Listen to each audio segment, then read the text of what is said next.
本当？見えないでしょ？どこにいるのかな？見えないよ。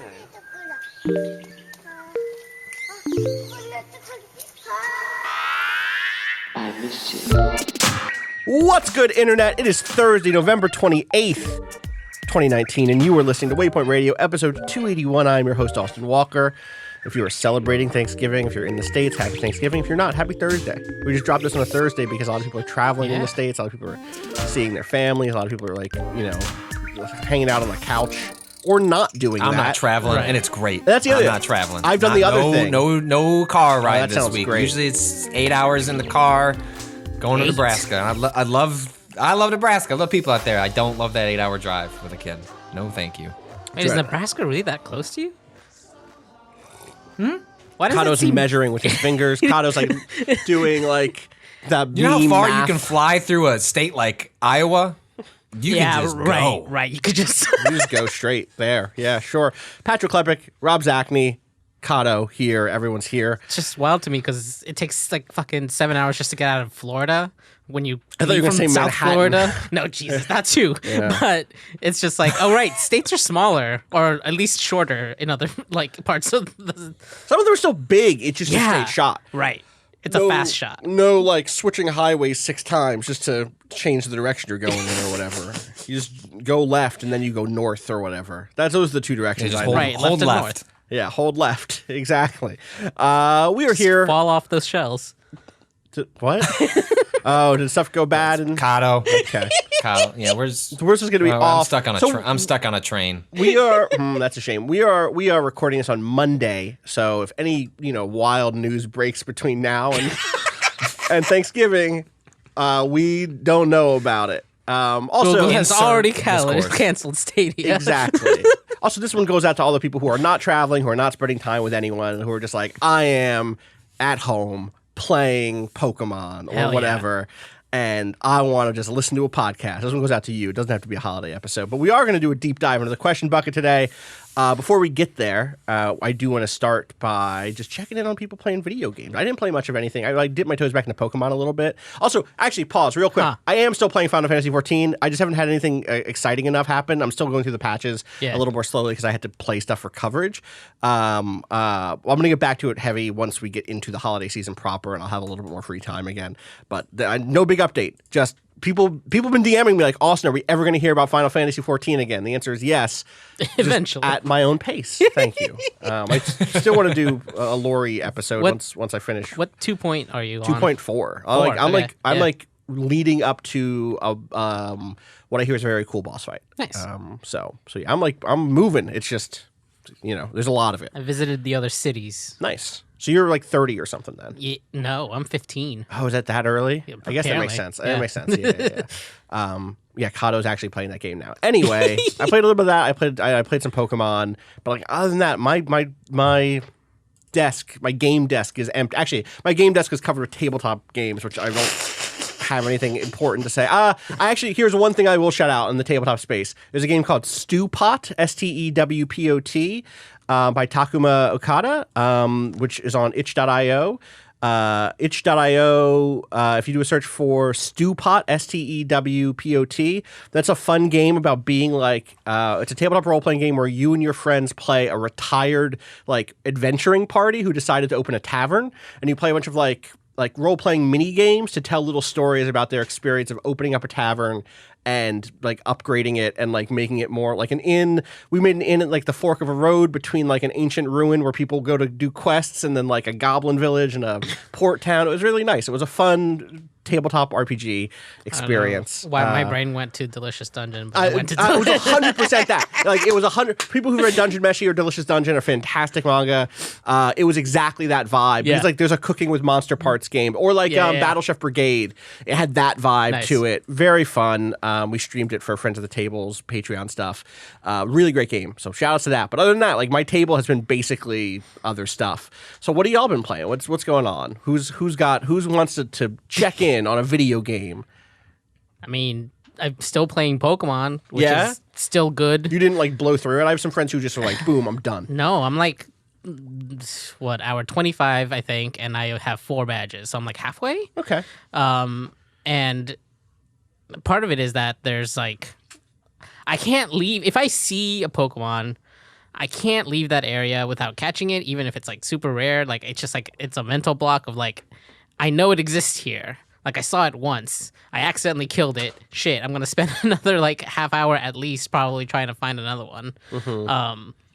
So I think it's probably slower going than your average playthrough. I wonder what the how long to beat is. I heard some people like could blow through it in like 20 hours, which was wild to me. It's Right. like, did you literally catch nothing? Like, how do you even? I guess you just over level your beginning like team and just like keep blasting through. But,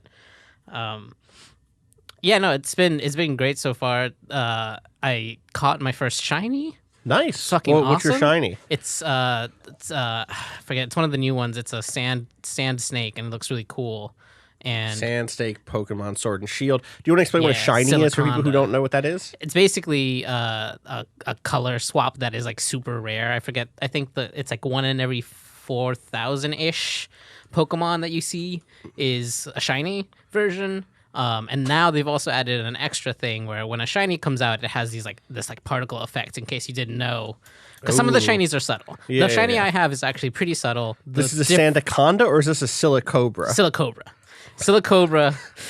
Uh-huh. And the normal Silicobra's eyes are green. Uh-huh. I have a Silicobra with yellow eyes. And that is it. That is the difference? I think the shade of tan that it is slightly different. Like if you were to set them side by side, you could probably tell that. But looking at it Yeah, I can see amongst it. other Silicondas, it looks pretty much the same. Silicobra, Silicobras, please. sorry. Sandaconda Sandaconda, is yeah. is the evolved Pokemon's version. great. Pokemon's good. And I Yo, I'm looking at the Gigantamax Sandaconda. I'm not even going to say anything. It looks dope. That's all. Yeah, it's great. There's also a 1 in 16 or I've seen differing reports on how these odds work, but this is either just for eggs or for Pokemon in the wild. 1 in every 16 of those gets a different particle effect basically when you throw them out into battle. Okay. Because shinies are like bling, there's like those little like sparkles. Yeah. There's like a second burst of like squares now that they've added in for some reason. Just for shinies, you're saying? Yeah, just for Interesting. shinies. So 1 out of 4,000 is a shiny. 1 out of those those double shinies. shinies. It's like an Damn. extra fucking thing. Damn. Which Does is your Silicobra have that? yes. Oh, I got wow. lucky. First shiny in the game, and it Look was at a you. square shiny. So How many shinies do you tend to end up with when you play through one of these games? 1, Okay, 2 that's about maybe? what I would think. Yeah. Here's the thing. After What do you do when it's just like one you don't really care about? you care about You it. just feel bad? Oh, okay. Okay. No, like, I mean, yeah, it's like one of those things that's definitely made me try Pokemon that I would otherwise be like, it's all right. Yeah, like, I've Right. got something else in that slot for like that type. And then you stick around with it because it's like, wow, this one's special. It looks different from all the other ones. It has a shiny thing when it comes out into battle. Right. And you end up like with some interesting stuff. I had a Doduo, which is like a pretty average bird, like back in. Damn, why you got a fucking bad mouth Doduo? I mean, it's cool. It's got 2 heads, It has but 2 heads. it's like a kiwi, but it's like Yeah. it's a normal type. It's like not super exciting or anything. It's like Wait, normal flying. I'm pretty sure. I guess it is more like a kiwi than a dodo, isn't it? Yeah, Weird. yeah. You'd think that they would have called it like something with that rhyme with kiwi instead of Doduo. Right. Anyway, I think it's just because they were trying to come up with something. have you decided what your Heads. favorite Pokemon is from this new set yet? Jesus, no. Pick one. Fuck. Is it the dog? It's not the dog. No, the dog can fuck off. Wow. What's your, Yamper? All right, let's Look. let's calm down a little bit. A dog didn't do anything to you. It's just I'm sorry you don't like the dog enough. That Yeah. Here's the thing. They fucked up with the dog. The Yamper's cute. Yamper's cute. Its evolution looks like a regular ass dog, and I'm just like, it went from being cute to being kind of like, I don't know. A dog. Oh, dogs aren't dog. enough for you. I'm going to put the dog that Look, cute Cado is dogs. saying is Is not it? cute Hang on. enough. Is it trying a little too much for that? Like, oh, it's a doggo, like twee aesthetic. Here, I'm like, posting the dog that Cado hates. Wait, which one are you posting? The evolved. The evolved. Yeah, Yamper. Bolton. Bolton. It's That's whatever. a good dog. That's a good dog. It's a good dog. It's an all right dog. dog. That's a good dog. I'd rather have a growly. I'm not saying it's a doggo. I'm not doing the thing. I'm just No, it's saying just a good dog. I'm gonna It post. looks like a fucking DreamWorks dog. Okay, you This got is a me. super. This is a superhero. This is a supporting character in Air Bud. You're right. So this is the original dog on the left, Yamper. Yamper's great and cute. Yamper- Look at that. That's a good take Okay, on so a it's like fucking a corgi. corgi. I don't. Bunny. Yeah. Isn't the other dog not in this fucking game? Isn't the dog that's from England not in this game? What's the fucking Yeah, can I show y'all? This game takes place in fake England. Yeah. Can I show you the fucking Pokemon dog they decided not to put in this game? Herdier, right? I thought it was Stoutland. Or Stoutland. Oh, Herdier's I think the evolved form, or the other way around. Look at this dog that is absolute. That's fantabulous. It's Yeah. so good, and they didn't put it in the game that takes place in Fantasy UK. I said England, I meant the UK. Yeah. Obviously, you start in Scotland. Apologies. Yeah, that's Lillipup. That's the final evolution. Herdier's the middle one. So that whole line should have been in there. Whole line should have been in there. Anyway, I do love when terriers are like brushed out to have like sort of the walking drapes thing Yeah. going on, and this Yeah. like evokes that really powerfully, but also the like distinguished grumpy anger of the terrier face. Oh, Agreed. it's fantastic. agreed. I learned something great about so in every Pokemon game, there's usually a couple of fossils where you're like bringing an ancient Pokemon back to life Yes. through like science and shit. This game has some real good ones because what you do is that you need 2 parts of a fossil, Right. in order to make a Pokemon. There's like the top half and the bottom half. And the only ones that you can find in this game, none of them match, and they all come out as giant monstrosities that the game totally in the Pokedex says is like, we're not sure why this Pokemon looks this way. Evolution's weird. Totally like shout outs to I think it was Dawson. Like, who was it that took an orangutan, like tried to do the like missing link out of monkey bones and shit, and, like mixed a bunch of fossils up together. Like, it's very It's good. that vibe. Yeah, Yeah. I'd seen someone posit that was literally based on a particular history of archaeologists in the UK. Yeah. Like being like, this is what dinosaurs were like. And they're just like mixing You bones mix- up yep. and creating Yep. not new species, but, creating, structures that just were not actual dinosaurs. There are even species. some that are like, you can That's tell really that funny. they don't fit together, and they're like different sizes and scales to each Great, other. yeah. There's one that's like, this is almost right, but the head is upside down. Right. Like, it wouldn't Right. even like work, but like it looks like it's the same color. It's like, it's very funny. Can I tell you that I think the Mr. Mime evolution is the best thing that's ever happened to Mr. Mime? Yeah. Yeah. I feel yes. To Mr. Mime, Can sure. you show it? Yeah, Yeah. totally. Do you remember what? see it? Do you remember what Mr. Mime? Here's a good image of both here together. This is Mr. Mime on the left, Mr. Rhyme on the right. Oh, wow. Good for him. Right? The mustache put on a little weight, got a little more rotund. I'm actually 100% down with this. That's Mr. Mimes. It seems like he's gotten some worldly experience. He's found himself. He Yeah. feels comfortable. Exactly. He's seen some things. He's got a cane. Like, he's been out there. He's worldly. He's worldly. I feel like somebody Mr. Ripley, Mr. Mime. And Mr. Mime is dead. Absolutely. Yeah. What y'all are thinking? It's absolutely in a bush somewhere. This is a little bit like BoJack Horseman with like the 3 children inside of a coat. I think there might not actually be. That might just be Mr. Mime's face. Yeah. And I don't know what's in the middle. No. There is something. You know how Is that even a belly? Is that a belly button? Is that a physical belly button? That's or a is that face. It's a face. That's a face. It's a face. Wait a second. I think you're onto something. Yeah, that's I 2 think Pokemon that stacked is- on top of each other. It's multiple Pokemon. The middle Pokemon is the real one. It is just pretending to be a Mr. Mime. You know how Yeah. sometimes you It get has taken Mr. Mime's face. 100%. You know how they Look at those eyes. Those eyes look like they're yellow. hypnotized. That is a shadow from Persona. It's got the fucking yellow shadow Persona eyes. This Oh is my the God. truth. This is the truth inside the heart of Mr. Mime is Mr. Rhyme.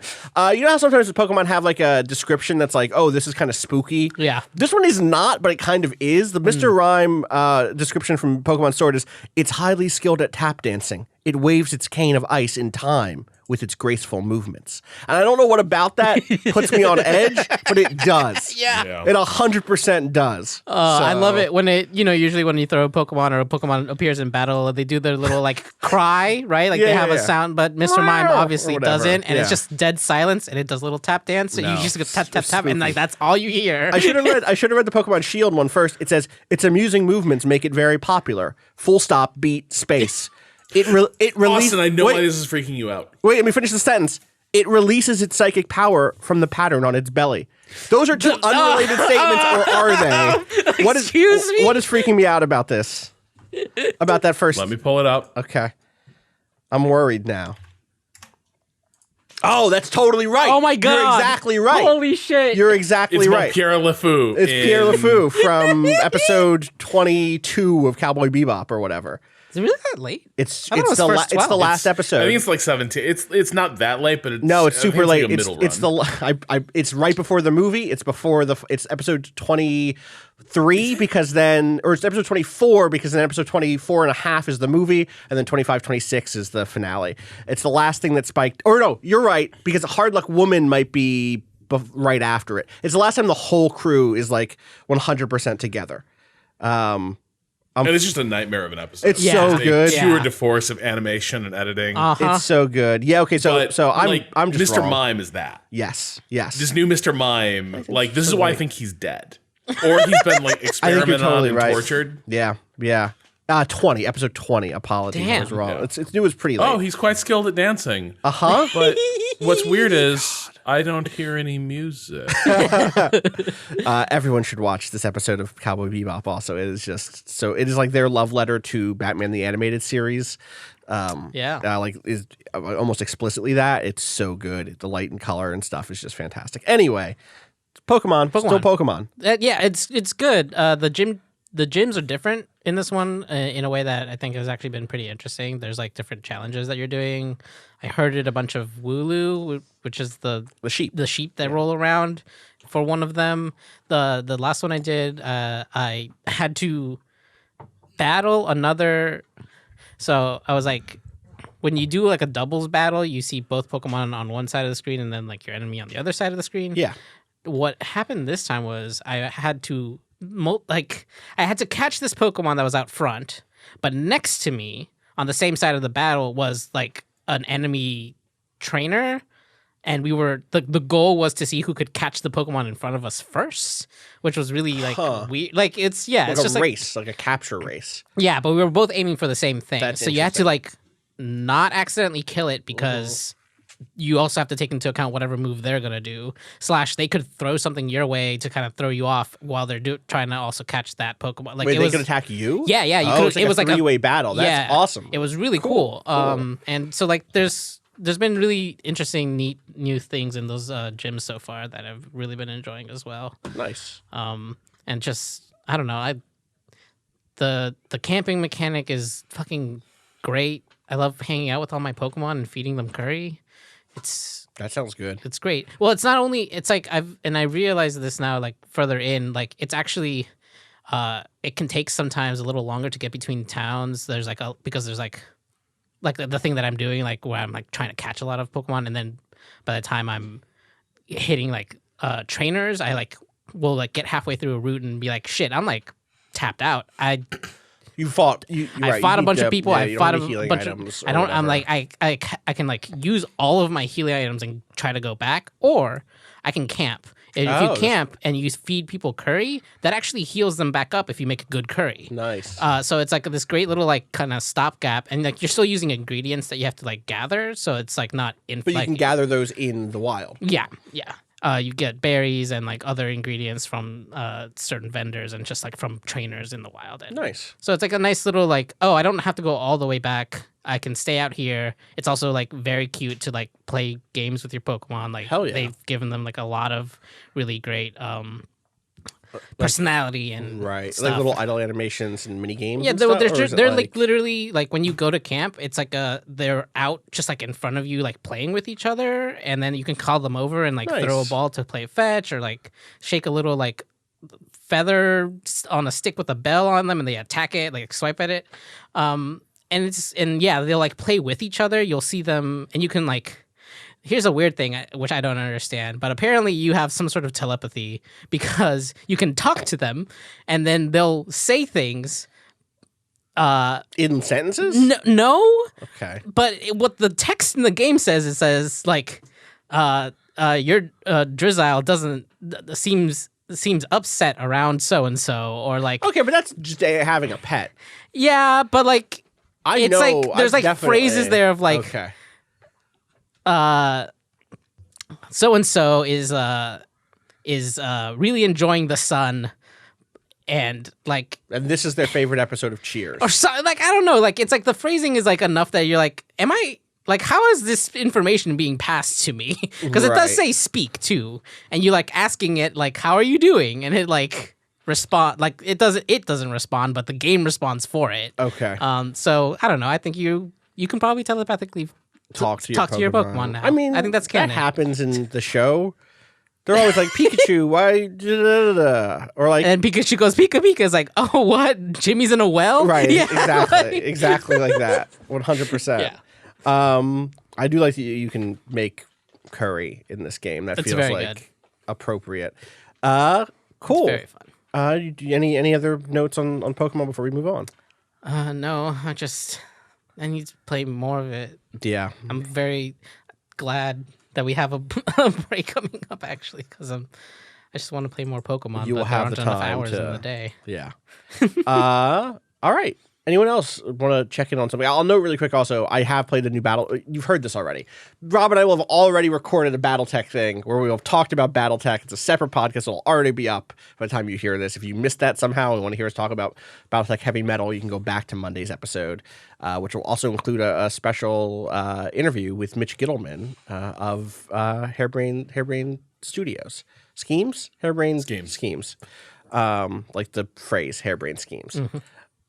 But yeah, Rob or Patrick, y'all playing any other video games?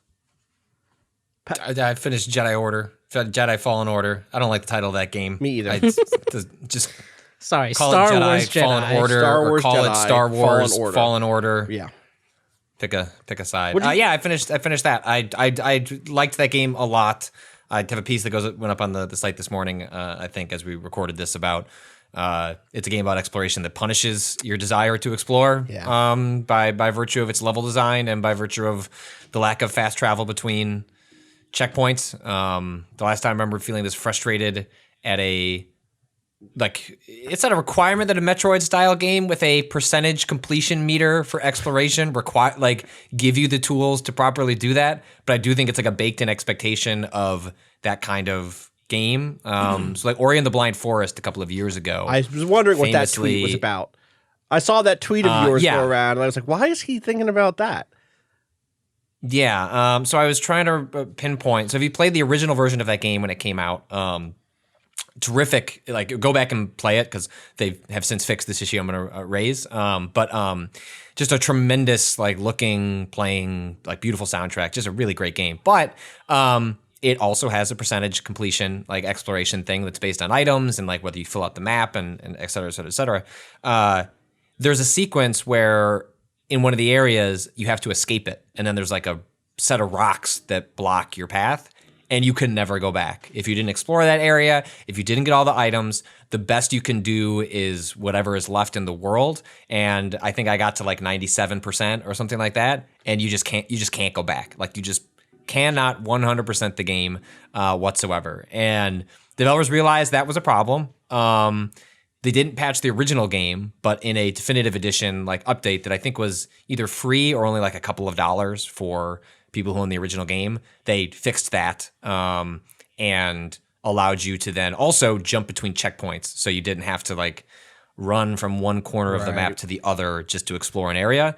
And I wished Fallen Order had both of those things. I wish it came up with a plot reason why you couldn't fast travel during sequences where it wants you to go back through. A lot of the level design of Fallen Order is go through it one way and have a bunch of things that you can't interact with that get marked as red on your map, and then interact with those things on your way back with the new force power you got or whatever. And that's fine. Just come up with hey, your connection to the force is weak. I think we've talked about this before. Just come up with some reason why you can't do it.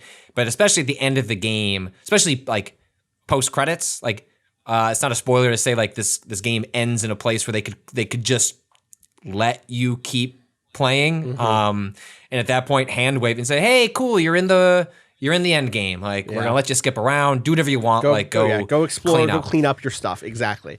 Because I've literally, I think the loot in this game is terrible. We've talked about that. It's not worthwhile. I think I changed my clothes twice and then just stopped caring because ponchos are not part of my aesthetic that I want from my Jedi anyway. Almost. There's a couple of moments where I was like, you know what, I'm gonna rock this like Wookiee resistance poncho because like I'm out here with these Wookiees. But other than that, I really, really did not love most of the ponchos. I changed my outfit a lot. I changed my lightsaber look a lot. Like I was all the way in on doing that stuff, and I still think the loot sucks. Like I still think it never felt good to go and it never felt good to open a crate and be like, here's a new lightsaber button. It's not stylish enough. Like it didn't go far enough in terms of being, I don't need like bright pink colors necessarily, but I mean, there's some I just never felt. I got a dope bright pink look going for a little while, to be honest. To be clear, that's my lightsaber is pink now, which I really enjoy. Yeah. Rob, you had a thing? Yeah. Okay, so can you also wear Jedi robes and like the poncho is over the robes? And No. You are. God, what do you even describe this dude's look as? It's like. Well, he's wearing like engineer like armor. Yeah, he's like a jumpsuit and then like a chest like piece of armor. Not like But why a poncho? It's such a utilitarian like. He's a utilitarian guy. He's not a fancy Jedi. Yeah, he's a Jedi. Okay. He went through Padawan training and all that. He has his story, but he's not even like a Ben Kenobi. Do you know what I mean? Like he's not a. No, he doesn't walk in a room and you're like, oh shit. Like he walks in and you're like, motherfucker's got a poncho on. Like, we got him. Like, we're good. I would love the next game to be starring a side character. There's a character that you meet, like, it depends on how you play this game, but if you do Dathomir, there's a character you meet on Dathomir, and I met the character pretty early in the game. Who should be the main character of the second game, 100%. Please. And it would be dope if towards the end of that game there had been a moment where there was a switch and Cal came out and was like, yo, I'm in Jedi robes or something, but like that is not. I want the second game to be like you somehow think dopey, Archie looking, Cal is gonna be the character. Like the reveal of like whenever the trailer is the second one, like you think it's gonna be that, but instead like he comes out with like a buzz cut, like he comes out just looking slick as hell, like a different attitude. Like I'd love if they just basically like redid the character in the second one. That's what they do that with. I have no emotional attachment to him at all. Jughead. Also, a what?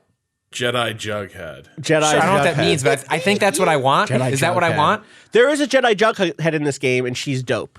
Or she's not a Jedi, but this is the character you meet on Dathomir who should have been the lead of this game, 100%. She's a witch. She's a witch. She's great. Oh, is it like Tenennial? Or it is a new one of the Night Sisters. It's a Night Sister. It's a Night Sister. Ooh. That is all I'm going to say. She's very good.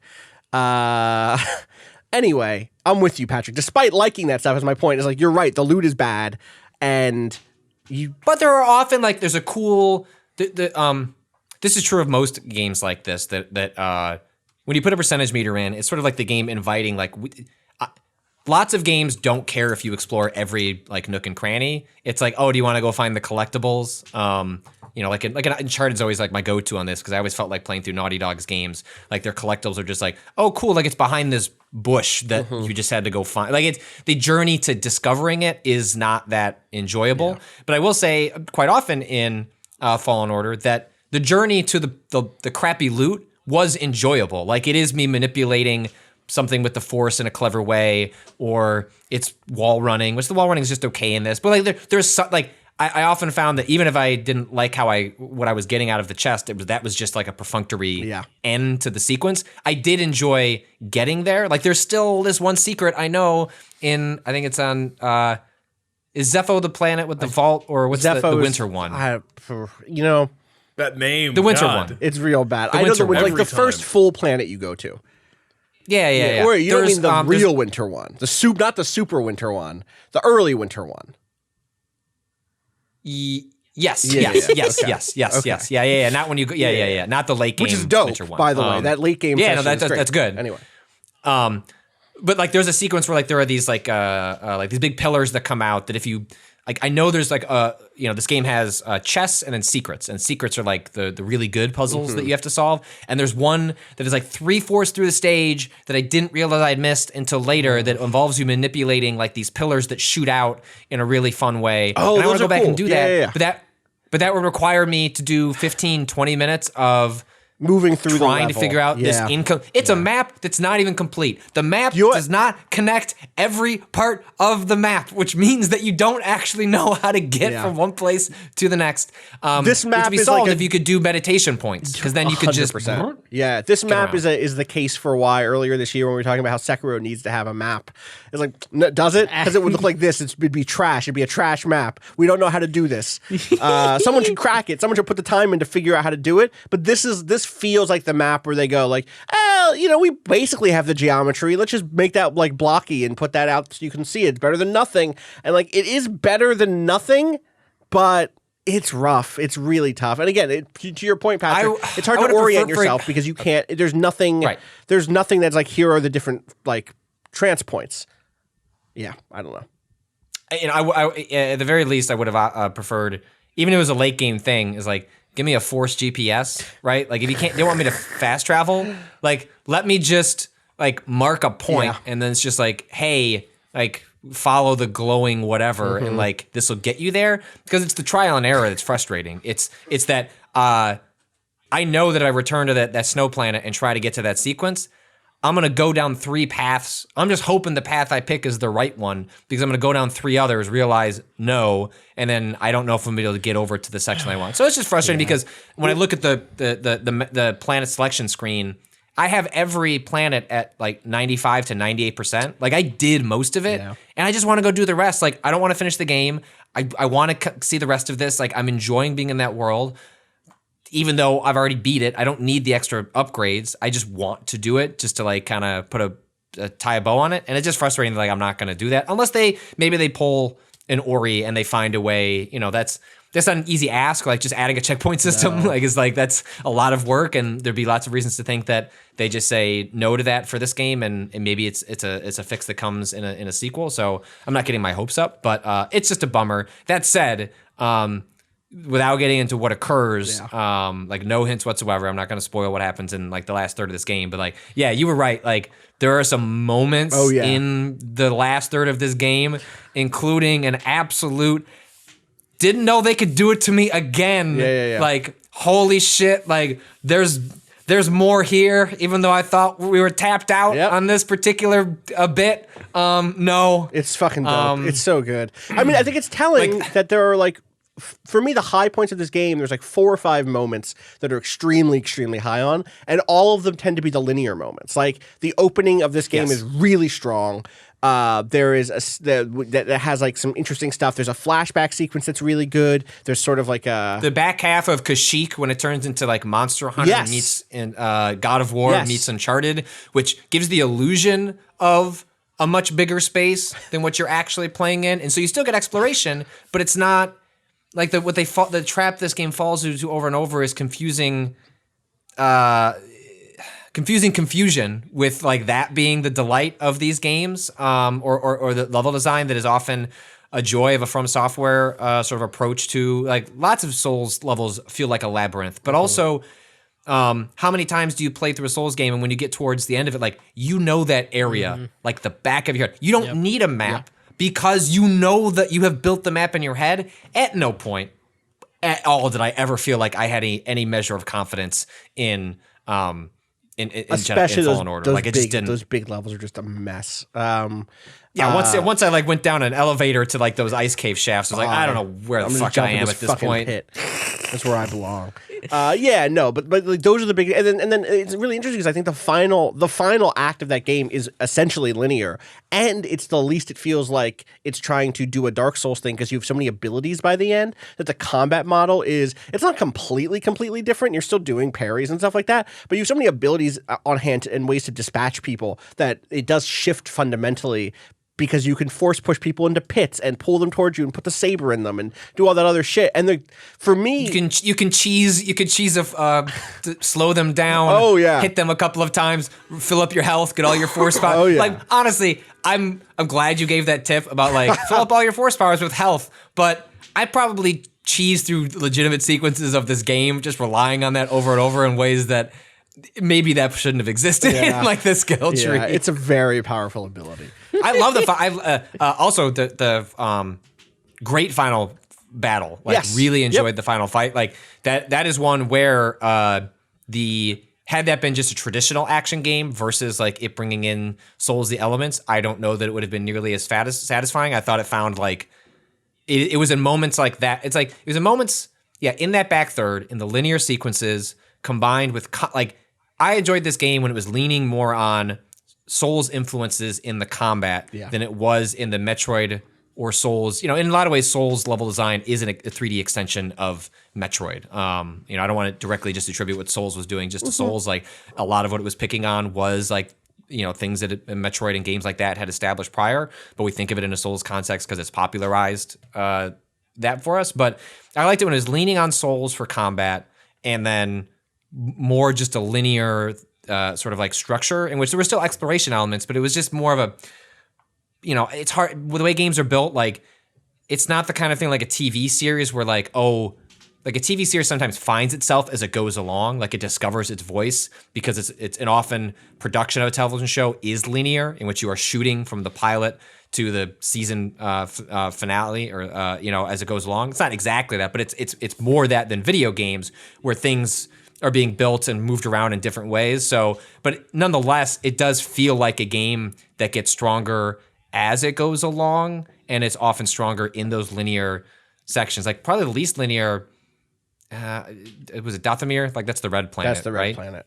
See, So you went to that planet early. I did like the first part of half. it, came back. You know, you meet the dude. You meet that guy at that place. You know, you meet that dude, that guy, Mysterio. You meet Mr. Mysterio. He is basically Mysterio. You meet Mysterio about halfway through that level, and you can get up to there before you do anything out. Before, like right away, you can do that. Probably you don't have a double jump. You don't have a double jump, and and you don't have the other climby thing because that you get at that. But you don't have the double jump, so you can't advance. Oh, right. But you need the double jump to get to the climby bit. And so like that helped so much because I was able to like push my way through that. Also, you get the one true upgrade in that game, the one true piece of loot in that game. Yeah, they play. Oh my god! On Dathomir. So this game has a critical path that, as you mentioned in an earlier podcast, I do like that's. It is worth doing a looking up the upgrade you can find on Dathomir and maybe doing a pit stop there to at least it's a grab pain in that. the ass to get it early, but you should get it early.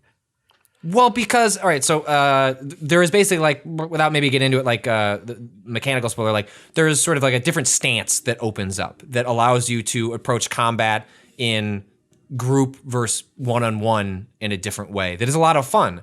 I found that 8/10 through the game at a point that I didn't want to learn a new stance, and found a way to incorporate it at a couple of key moments because there are like some big group battles that happen, especially in the final. There's a really satisfying, like that one sequence you have where I don't want to say what you come across, but you come across an arena, and you just faced like 10 waves of enemies. That's we're like, the best fight. I'm game. good. Like I must have made it through. Nah, more shit's coming. Like, here's two more you thought you were Inquisitors done or with whatever. And these? it's like, nah, I love that fight. That fight's it's so really good. Yeah. Like pro tip, like hack those robots. Like that's the way you get through that sequence.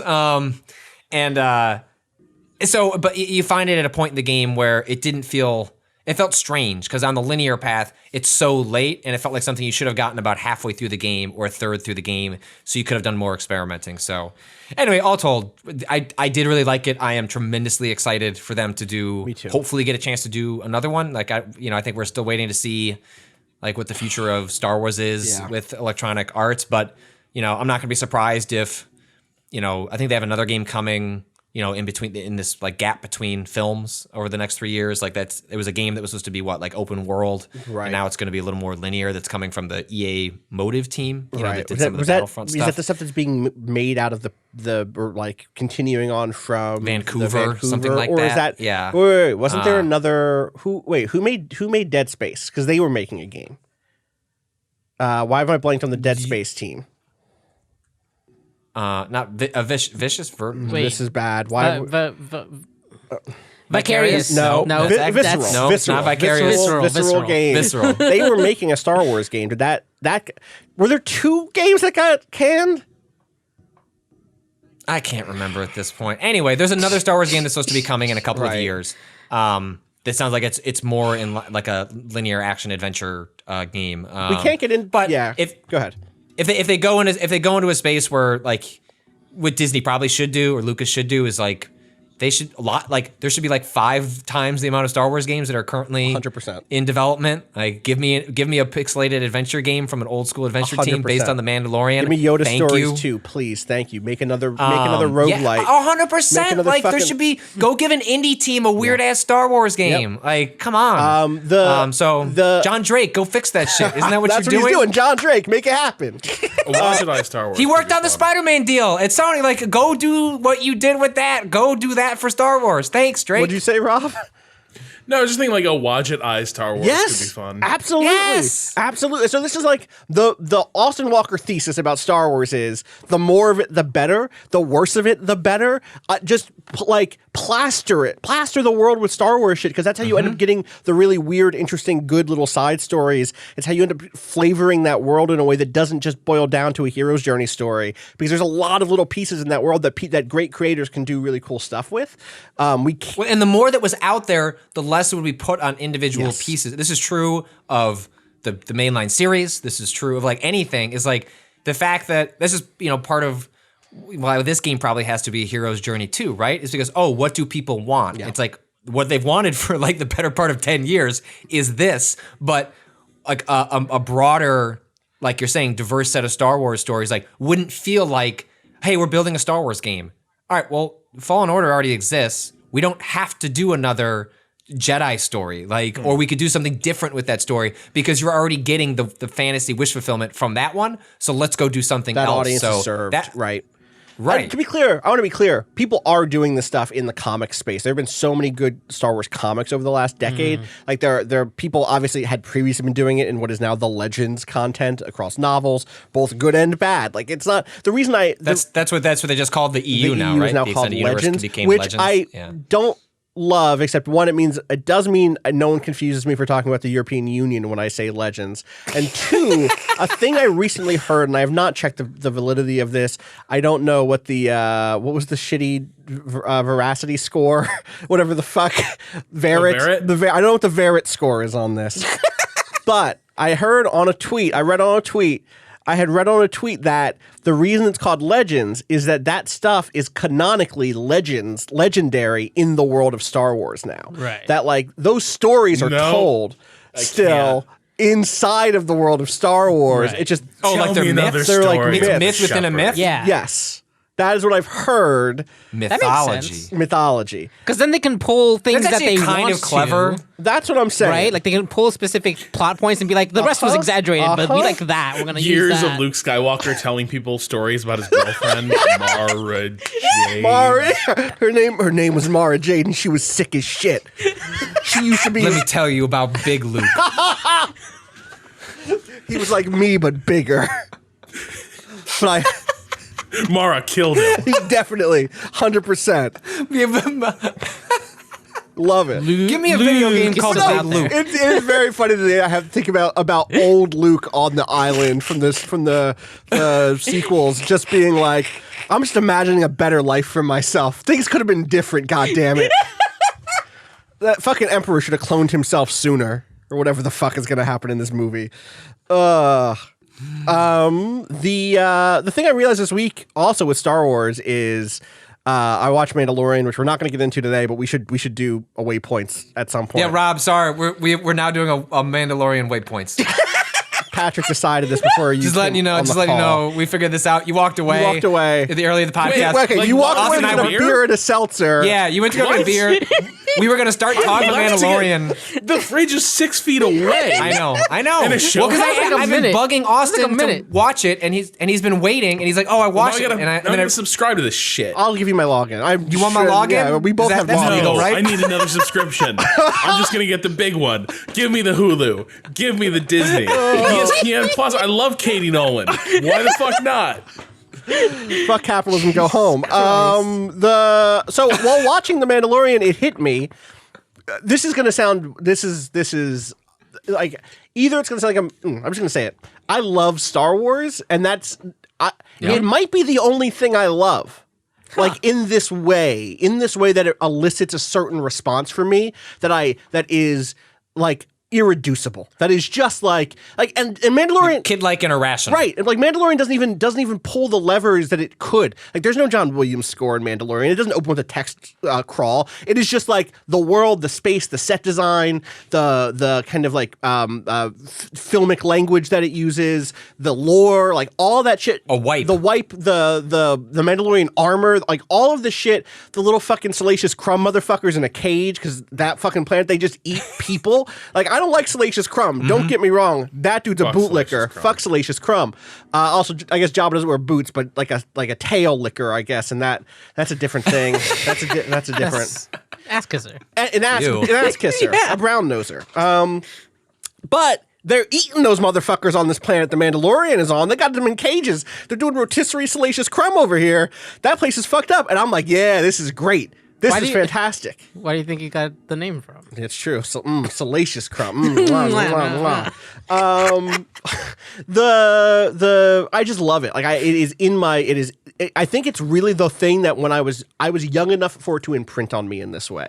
Like Star Wars and the Philadelphia Eagles, and the Philadelphia Eagles have somehow disappointed me more in my life than Star Wars, which is an achievement. Wow. Given how much bad Star Wars is out there. But it just like I think it's the way that people talk about Pokemon because they grew up with Pokemon. It's Yeah. the way people talk about, like, it is the only thing that, like, I love Gundam. I love Gundam, but I don't love Gundam. You know what I mean? I know what the Right. fuck it is. Like, Right. I'm constantly, when I watch something like Gundam, I grew up reading Marvel comic books, but I still fell off those movies. At some point, there was a disconnect there where I got that second layer of, like, of detachment, which is an important critical layer. It's not that I don't have that. It's not that I can't judge good Star Wars from bad Star Wars. I can absolutely do that. Right. But like, it is a kid in the candy shop feeling. It's like, oh yeah, hell yeah, I'm in this thing. I don't think that first episode of Mandalorian is that good, but I'm like in it. Stop. Anyway, we Okay, can't. all right. You're right. Yeah. You're right. in. We're gonna Record a whole thing. We'll record a whole There's a thing. When are we tease doing for our this? When does this happen? Mandalorian with points. Next week. I don't know. We'll figure out schedule After the later. break. We'll figure it out Thanks- after. Yeah, after the break, we'll figure it out. Well, we don't have to turn this into a production meeting. No, we don't.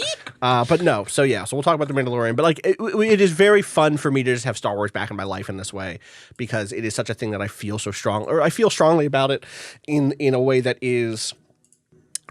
At relaxed, like there's a degree of like I'm at repose inside of the world of Star Wars. I don't need to like.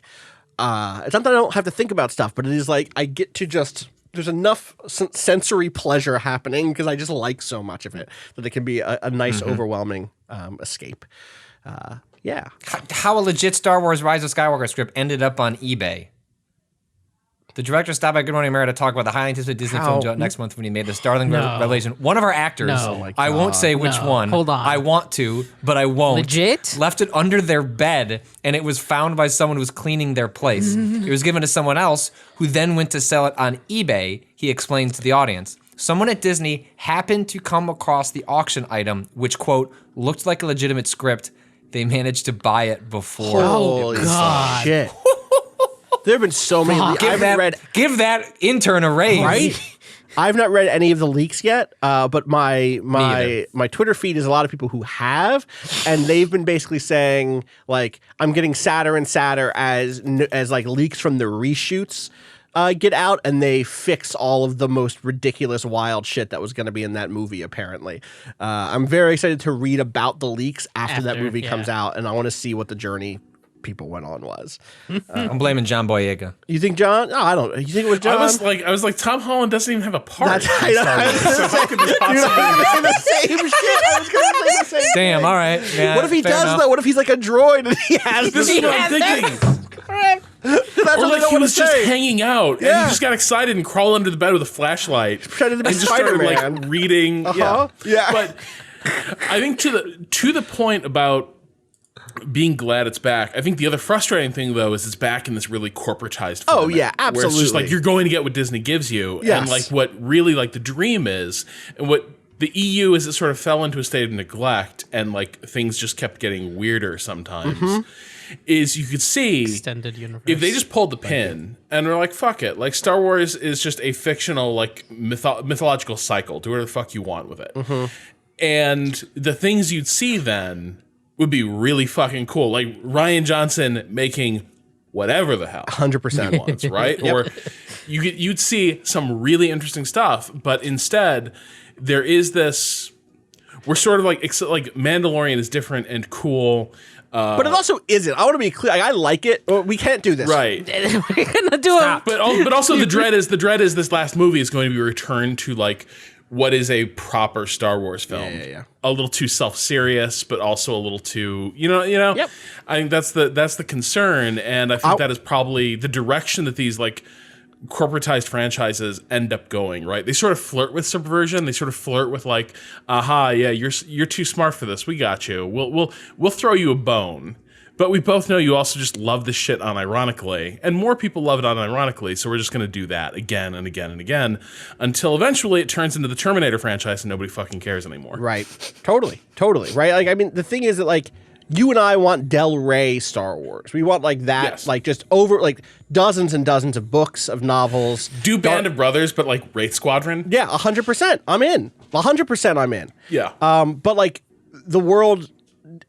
I don't know that it's possible for Disney to get there, because one, like a novel was such a different prospect than a TV show, than a movie, and two, like I don't know that Disney has it like that to be willing to take those risks, and like I'm still mad we never got Sam Esmail's Star right. Wars. I mean, do you remember we were supposed to get, and this would have been, we were supposed to get like the CW Star Wars show at one point.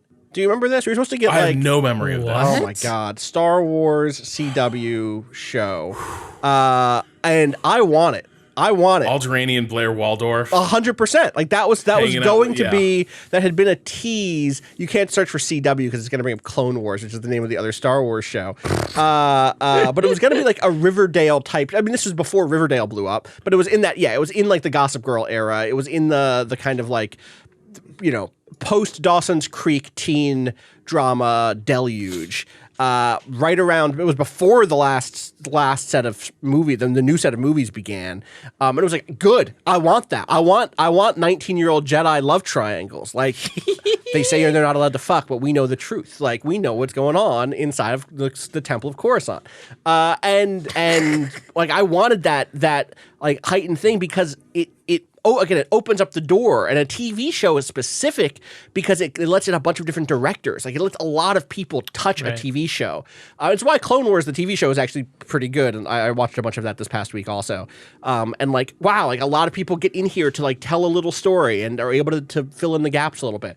And I really hope Disney, you know, I have no hope for Disney actually. But I'm what I'm hopeful of is that it continues to be kind of a middling success in such a way that where it finds an audience that's reliable and loyal and like enough for the business end to keep investing in. Is these little side bits, is not necessarily just the big, you know, one size fits all monoculture product that they feel like they have to invest in. Anyway, Star Wars. The New Emperor, what was it? A 1998 project from LucasArts that was set to enter some mostly uncharted territory. A Star Wars spy game with C-3PO as the lead? What? Focused on the time immediately after the original trilogy? See? Den of Geek, is this real? See? Oh my god. We could have anything. We could have anything. I would play the hell out of that game. Get Drake. C-3PO as George Smiley. God. Anyway, the point is, Yeah. there's a lot you can do in the world of Star Wars, and I hope that they do more and more of it, not less and less of it, or whatever. I had another big Star Wars feeling, and I've since let it fly. It's fine. It'll come back when we do we have time. You're right. Exactly. All right. We should take a break, and then we should get into this. Unless, Rob, actually, wait. Before we take a break, before we get into the question bucket, do you have something you want to talk about game-wise that is not BattleTech? Because we're going to do that later. So I started playing Resident Evil 2. Oh, hell yeah. And you did tell me, you're like, do I need to play Resident Evil 2? And I was like, it's good. At least get to Mr. X. Yeah. Then you're probably good after that. You don't need to get to the sewers. It's good. It's remarkable how completely different it feels from my memories of Resident Evil 2. Just feels like a much better game. This feels like a really good updating. It still feels Resident Evil-ish in the right ways. It's very, very cool. I guess I'm playing a bit more Gloomhaven, which is a board game that tries to cut down, like, what if your RPG session was just the battles and all the narrative stuff was in this giant phone book binder full of narrative content that just sets up each battle. So Arabian Nights, but fantasy. Yeah, or like the combat is such a thing in Gloomhaven, which I'm sure Rob's going to talk about in a second. Well, I can't speak much to the combat because it turns out for the past 3 months, we've been doing the combat wrong. No. This isn't on me. I was not the rules teacher. I wasn't the person who like read the manual. Love this But shit. every character gets attack cards. So the way combat is resolved is there's no dice rolls. You say, I'm going to do this attack. The attack has a certain value, and then you draw a card to see if there's a plus or a negative modifier on it, right? So, like, I'm the thief assassin character, and one of the things that a lot of my abilities do is there's a chance that a thing will poison, which means in this deck of attack cards, attack modifiers, there's a lot of, like, poison icons. So far, so good. I had thought each character has a stack of these cards full of their class's attack cards, attack modifier cards. You might see where we got these wires crossed. They are your class's attack modifier cards, but they are meant to be seeded into a generic deck of attack modifier cards. So like as your assassin becomes more powerful, You to get that more deck, of... you say I'm adding a +2 card and that +2 carries a poison effect, right, or something like Were that. you only or using it the has class? a keep drawing effect, so you can chain damage together. Right. We were playing it with only our class cards. So you were just buffed to play. hell. You were just strong as shit. And I was like, this game seems a mite unbalanced. Well, like, because every single attack was just like the most God of War ridiculous shit happening where like, okay, I run up and I stab the Inox. But then I vault over his head and I slit his throat from ear to ear. And then I kick him in the ass. And then I throw him out the window. Like it's just card after card. Just like, you know, your +4 attack, by the time you're finished drawing through your card, I would have runs where like, I was like, man, this game goes through the deck pretty fast because in 2 attacks, I've gone through the entire deck and I have to reshuffle. I was like, the assassin is just OP. It's incredible. Amazing. All of my friends who played this game are had the opposite experience because they were playing the game right. We were like, yeah, we had to fight 3 or 4 skeletons. I think we basically got a party wipe. Like, it went real bad. So... Meanwhile, my character just doing kick flips off the wall. Just, yeah. Oh, fuck. I love getting shit wrong in board games. Also, okay, so the other thing is, the game's trying to do, like, telling a story, like, there's a narrative, and you have choices. Like, do you go to Adventure A or Adventure B, and the story branches from there. One of the first things you do, it gets pretty real. Like, one of the first quests, it feels a little off during the quest. It's like, man, we're just, like, slaughtering these things. They're not putting out much of a fight. And then at the end, it's definitely like white phosphorus, attack in Spec Ops: The Line, where it's like, you killed them all, you're monsters. And I'm like, wow, that's pretty rough. That's level and 1. The game's like, do you want to keep working for the person who made you do that? Or do you want to work for this cop who's like, that person seems like they're up to no good. Great. But the city guard can't do anything about her. I'm like, I guess we should go work for the cops. I guess so. I guess it's time to take law into our own hands. to learn more about what she's up to, you need to go do this quest. That's what we hit yesterday. We did the first thing of like, let's investigate our old employer who had us kill all those innocent people. Just, see what she's up to. Literally the first adventure where we go have to like look into that, we go to her warehouse in town, and it's like, so this is where she's raising the legions of undead. Great. Good. To take over the world. Okay. Right. And it's like City Guard discovering can't that like do anything about that? Sauron was That's what? City Guard couldn't do anything about that. City Guard couldn't get a warrant. Just couldn't get a man inside. Couldn't wire up the place. I get. It is like You got to discovering that, jump like, the numbers. You got to. yeah, they were too busy with Comstat meetings. Okay. Yeah. Fuck. But it is like discovering that like Sauron was just operating out of like the back of a sketchy laundromat Right. this entire time or something, where it's like nobody noticed. There's skeleton warriors like just walking around. You can hear the and leaving bones this rattling. place. They're right there. Yeah, so it's it continues to be a weird experience, but a slightly less out of control one now that we are no longer using nothing but our special bonus cards, Right. and are starting to like actually have the tactical experience we're supposed to. You just have to pretend that someone zapped your powers away. Some sort of ancient lich did a ritual to like get rid of all of the heroes in the world. Well, we discovered this as we like hit level 2, level 3. Okay. So it's like we had beginner's luck. Yeah. Yeah. I like that. That's good. That's good. I need to play that game. They're doing a digital version of it at some point, which feels so funny to me because it sold as this gigantic box on Kickstarter when it blew up, and it is like the biggest big box board game you could ever have. It's gigantic. It's like a trunk.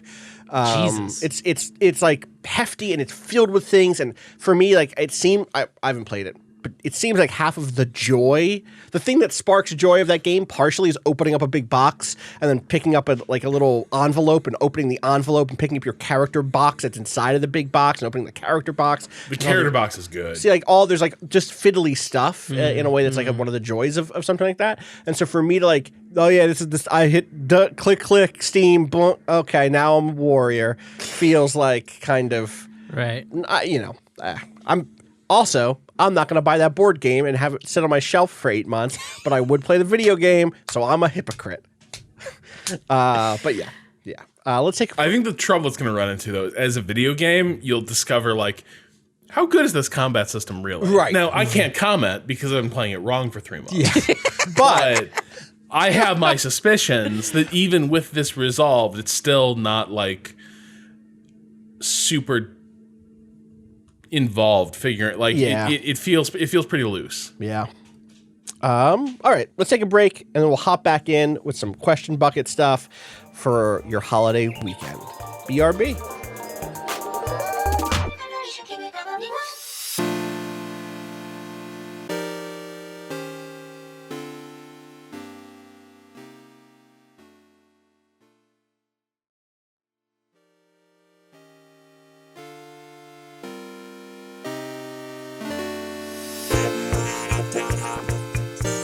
And we're back with some questions. If you have questions, you can send them in to gaming@vice.com.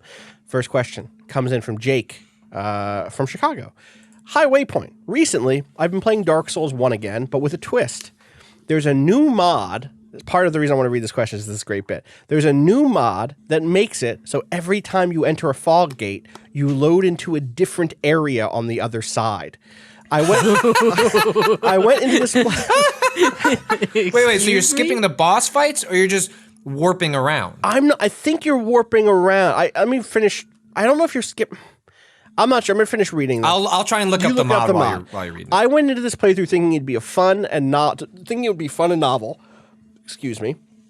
Completely forgetting that Dark Souls 1 had tons of fog gates outside of boss fights as well.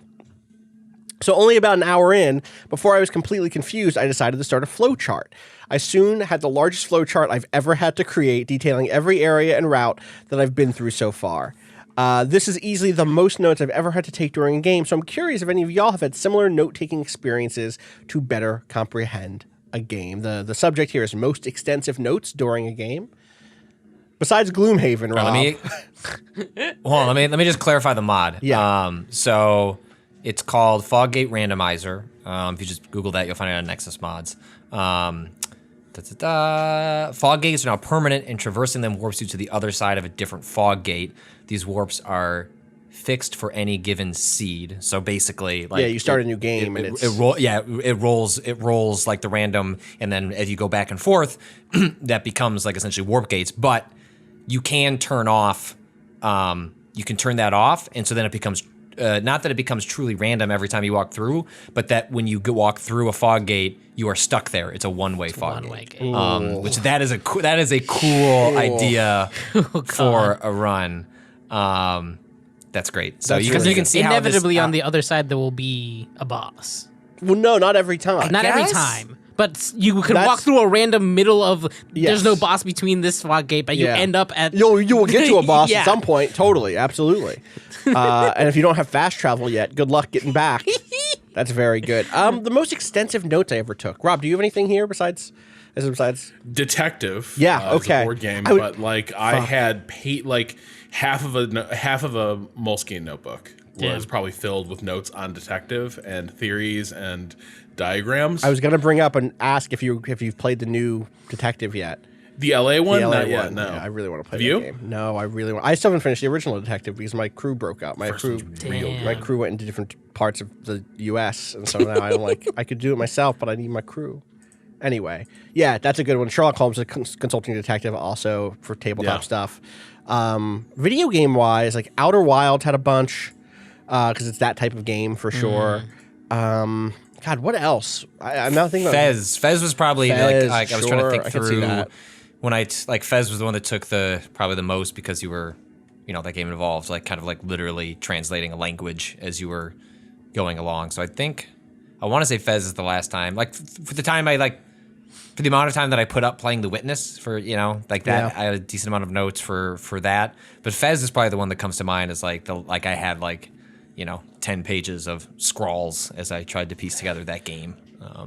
I think it's mostly, for me, it tends to be stuff about that style of hey, there's something else happening here in this game that I need a reference to, or that I need to put together, oh, this is how this mechanic works, or this is how this puzzle thing gets solved. Very few, Etrian Odyssey, definitely, obviously, it's an in-game map type thing. I've played a lot of those.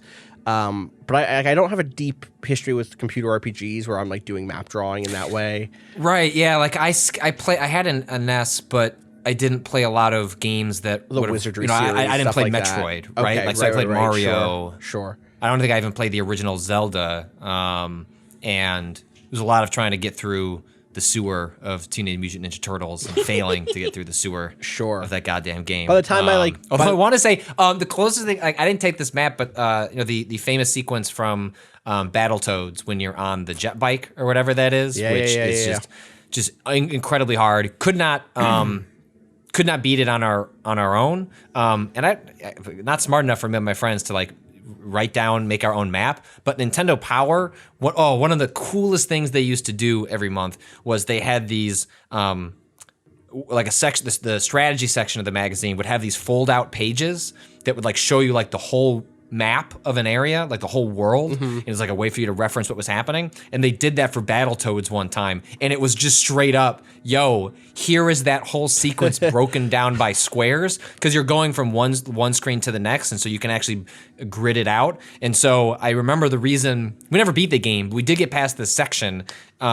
based on a friend calling out middle, jump, down, and they would follow along on the Nintendo Power map and then call it out to me or vice versa. And that's a similar sort of thing, but that's how we got through that section.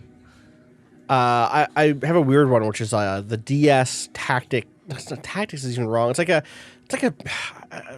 tactical sci-fi RPG, but not a isometric tactics thing called Infinite Space, where you had a big warship and a big. That was a level 5 game, right? It was not a level 5 game. It was a platinum / right. Okay. Someone else. It was Nude Maker, which is the name of a developer. Listen, Nude Maker is mostly ex-Human Entertainment people, says Wiki. Human made games like Clock Tower and some other early like mid to late 90s games.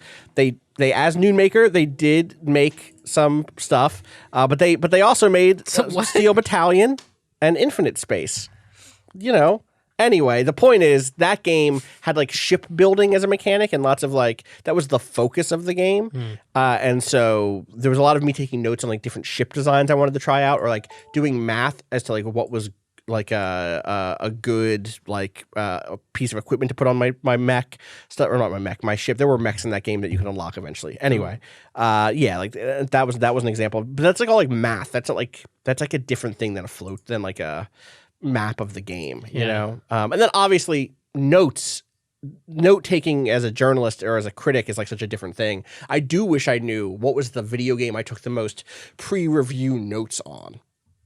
Do you take them on your phone? No, I take them on Google Drive most of the time. I just I still have a Moleskine that I keep next to me. Do you? Wow. Yeah. Which I know that it would be more efficient to do it on my phone or on a laptop. Yeah. But one of the joy I don't look through old stuff all that often. That's not really like a thing I spend much time doing. But it is fun every once in a while to like I have a box where I just throw those Moleskines and then to look through those and be like, oh, like look at these notes. I found one Jessica found one shoved somewhere that was not in the normal box, and I opened that and it was like notes from like a meeting at G4 about like features I was working on. It was just like that shit's cool. That's very good.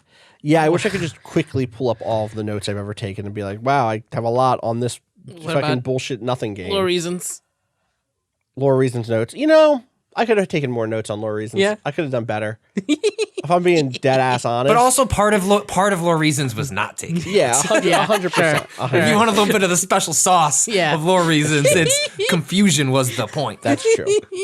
All right.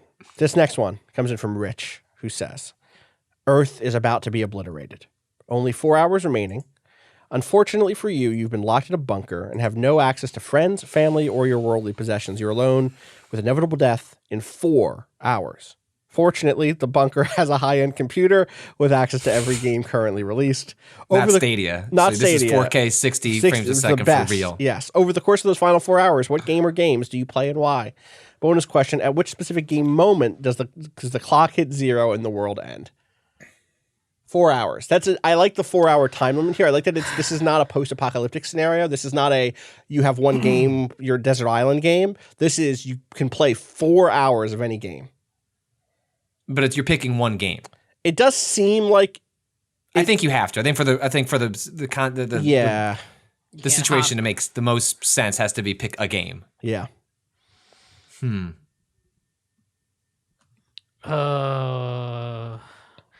There's like two different ways to answer this. Yeah. Right.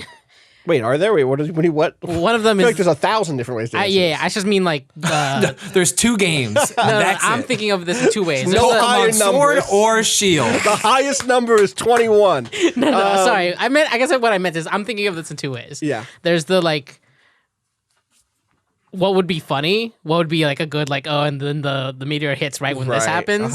And there's what I would actually probably try to do, and it's try to boot up that game about that has the letters. I cannot remember the game that just came out. A game that has the letters. So you send letters, like anonymized letters to people. That's really sweet. Right, and it's just like I bet that would be a hellhole on that day. I don't know. Everybody like we're gonna die, right? Unless it depends on whether or not people have like accepted that it's happening. Letter sending game. Yeah, Steam. I'm trying to remember. Kind words. Yeah. And hope that it's good. It's a very that's a good choice though. Yeah, like, I respect the choice. Because the other thing is I would actually be trying to get in contact with friends and family. Right, totally. And if that was just like I don't know, like maybe that's the only like form of communication anyways. It's like at least you're reaching out to someone. Yeah, I feel like anything that lets you make record is a good utilitarian use here. You're like what I would play is WordPad. And I would write a letter for the aliens who will find us one day, ruined by our own hubris. Is this like a fictional Steam that has also every console game on it situation, but you can't Alt-Tab out of this program? Alt-Tab out of the program, yeah, right? exactly. So WordPad. Oh, Yeah, wait, but you there's can launch software on Word Steam. There's software on Steam. Yeah, catch me downloading Quicken and writing my farewell manifesto in the notes section to my next return. Patrick, I think I'd play Bloodborne. Like I've been sitting with that game recently. Like I was listening to, I read an article from Austin Wintory about Journey, and then I listened to that soundtrack on Spotify just when I was writing something, and then it just jumped around to the Bloodborne soundtrack on there, and I ended up just listening to that soundtrack. Like that might be my favorite game of all time. Like I'd have to sit with it longer. It's too soon, but like it's genuinely like my favorite of like the Souls. But like, even just beyond that, I think it's one of my favorite games ever made, if not maybe the top. And like, man, like that game makes me feel alive. I love being in that grimy, gross world. Feels good to play, like so satisfying. I think like spend 4 hours with Bloodborne, like maybe at the very least get to beat Grandpa in the you got Father Gascoigne. Yeah, Gascoigne. Yeah, I could see like I could do that in the first 4 hours. Probably. Put him to bed and just like that. Cool, I did it again. Like Bloodborne. Like there are worse games. Those games make me feel good, and I feel like that's one I could go down with the ship with. I like that. I think I would want two. There's two. I also have two answers. I would one of two directions, but it is in fact a completely different thing than what I said before. Either it's getting over it with Bennett Foddy because I just want to see the end of that game. I really do. Or this is your one time. Like I'm never gonna find time. To see the rest of this game. Now it's perfect. 4 focused hours. Yeah. Where every time I mess up, that's it. You know, that's it. The finality of time. You know. Or it's something I'd totally lose myself in. That would be something like a SimCity or a Dwarf Fortress, like that style of sim where you don't even know that the end is coming. I don't even know. It's just boom. I'm playing RimWorld or whatever, and someone just made a chair and scrawled a picture of an elephant in the back, and I'm like, yo, cool. You know, Ted, the scientist, just scrawled an elephant in the back, and then boom, dead. The meteor hits. You know, I think that would be the aliens find that save and right? Continue it for me. Rob, do you have an answer here? Yeah, I'm probably going to go to an old comfort game. If I wanted like just get completely absorbed in something, probably one of the Stalkers. Again, just like sort of, they're tough. They're really involving. Yeah. There's a kind of bleakness that I think is about like finality and endings. I think it'd be a good thing to dig into in that situation. The alternative, probably like something like The Last Express. Again, interestingly, game unfolds in like pseudo real time. So it's a game about the passing of time and the inevitable arrival at an apocalypse. And so, to a degree, it would be like resonant of the reality of my life in the bunker at that moment. Right, of course. Perfect. Which would be cool. That would be cool. You would love to have a death that's cool. I think that phrasing is maybe the closest we've ever gotten to an Idle Thumbs episode. I feel like we had real big thumbs energy. I feel like shit, I just want her back. This one comes in from Robert, who really wants that smoke. Robert is like looking to get into a fight with people today. Oh, good. Robert says, so the Thanksgiving question for Monday. So turkey is trash, right? The only way to save it is to fry it, which is the same way you make roadkill edible. Best, Robert from Atlanta. Jesus Christ. I'll say that I don't like eating turkey dry, but I love dumping that gravy on it. Also, good turkey. That's my favorite part. That's my favorite part about the Thanksgiving experience is putting everything. Rob is in deep thought. At first, I thought he was Rob's judging. about to have a turkey take. Judging Patrick, but now I think you're right. I don't think dumping gravy on every meal item is that's what Thanksgiving is for a lot of people. I don't like gravy, and that fucks me up for Thanksgiving bad. Damn. Oh, that stinks. That kind of that's like. But that's on me. That's why I can't judge. I can't judge turkey because I'm not eating it. Right? Like I love turkey as a sandwich meat. Is what I'll say. But turkey on its own. But turkey on its own. But it's got to be flanked by tomatoes, let's. It's got to have options. It has other stuff there. I'll eat a piece of sliced turkey. Yeah, like a lunch meat deli slice. Yeah, that's all right. Rob, you've come out of ham. Can't stand ham. Okay, well we got to. Wow. Okay, wow. You didn't even need to open that door. Ham's great. Rob. Okay, so I have this thought a lot. Is turkey worth it? I can make a really good turkey. I can make turkey. Is turkey worth it? Is turkey? That's worth the question. Is like the labor you put into making that turkey nut trash. Yeah. Could you have made something else as that higher ceiling, right? It's like getting a better draft pick, right? Like turkey's Mitch Trubisky. But like something else might be Patrick Mahomes or Deshaun Watson, right? Like you can pour your heart, your blood, your sweat, your tears, your hopes for just one delicious meal with your family, but while you're all still together. But no, it's a fucking turkey. And imagine if it was just chicken. Imagine if it was just chicken's good. That's what I'm doing this year. Chicken's great. Making a chicken. Everyone would love that chicken. Yeah. That chicken wouldn't disappoint you. And that chicken would know the fucking playbook. He knows the playbook, Rob. It's just only 25% of it. That chicken would be like, my job is to be moist and crispy. Oh. But no, I think... You can make good turkey. No, so you... There's That's a wind-up. Uh-huh. Yeah? So, Cado, where are you at with... How do you do turkey? I don't. You're not fighting that battle You're anymore. just done. No, but it would be in parts. I think it has to be in parts. Yeah, it's tough. Like I butterflied the turkey, and that works better than anything else. Yeah. But it's still like I should have just cooked 2-3 chickens. I should have just used that pan, butterflied 2-3 chickens. It would have been better.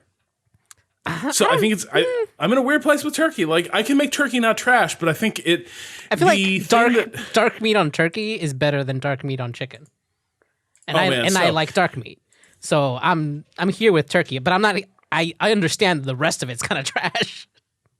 It's tough. It's really tough. And then there's that whole like brining the turkey like fad we all had to live through, where it was like the turkey was spongy and weird. Gotta find a tub big enough for this fight. No. Yeah, it was just some real nightmare shit. So yeah, I feel like the thing that turkey is good at is being a giant fucking bird. Yeah. Yeah. Huge. And being object of a feast. And that's where like chicken's real good, and chicken it can be made so good so easily that you're not that's like the problem with hey, let's butterflying get stuffing and gravy. Once you butterfly a turkey, it can no longer really be the centerpiece, right? Like it's already split up. You want it to be. You can still carve it and serve it, or you can. I mean, but does it really stand up that well? I feel like once you've already gone that far, you just break it apart before you're serving it. Yeah, I mean, well, so the thing you sort of do is you cut the legs and the thighs apart, and you serve it with the breast meat, and it looks like roast breast. Everyone's happy. People will be happy. Okay.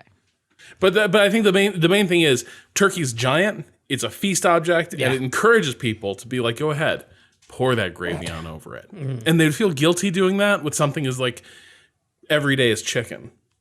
But with turkey, there's no shame.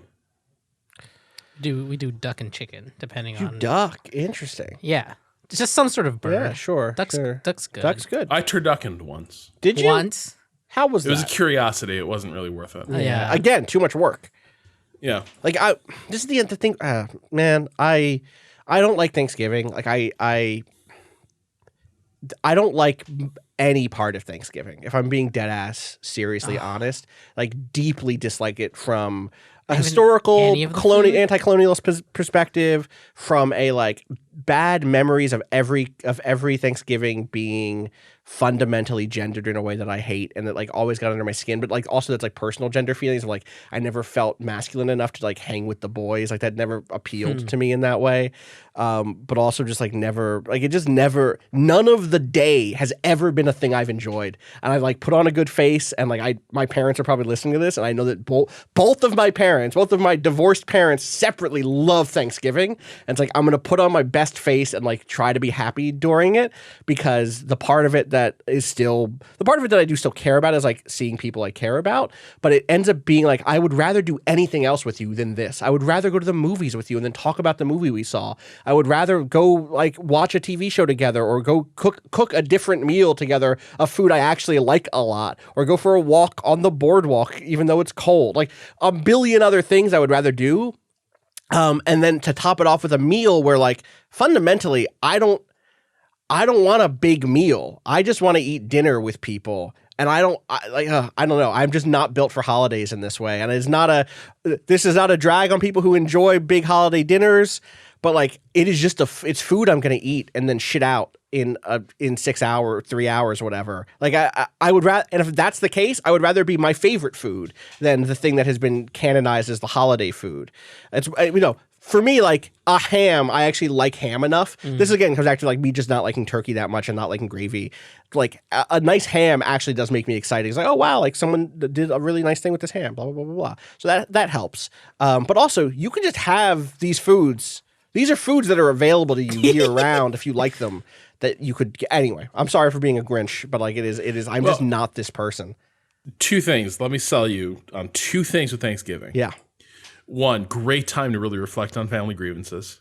I know. One of the best parts of Thanksgiving night was like after my grandfather stormed out, as he always did every year, my parents and I would sit down and be like, what the fuck was that? Why does this happen every year? Because like clockwork, God rest his soul, my grandfather, around 5 p.m, 30 seconds after he'd finished his pumpkin pie, would just stand up, storm out of the house, and go sit in the back seat of the Buick until my grandmother drove him home. That's incredible.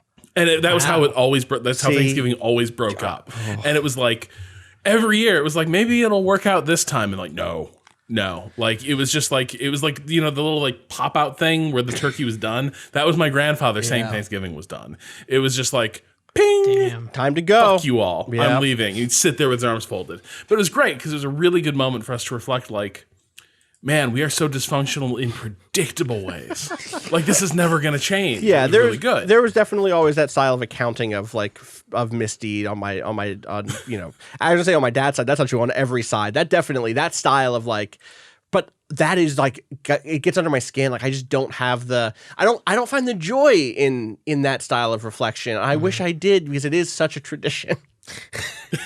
See, my family never got that far. It would be like Thanksgiving's canceled before Thanksgiving's happening if that's brewing. Oh, really? Yeah, people would Y'all like got out ahead of it. Yeah, absolutely. You're like, we cannot get not these this people year. together. Yeah. Yeah. To be clear, the family stuff that I'm talking about tends to be like deep retrospective. Like, this shit happened 20 years ago when we were kids, and we never talked about that. We should talk about XYZ thing, and I'd be in the room being like, "Damn, that stuff sounds rough. I'm glad you were having this moment. Right. I'm gonna go read in another room."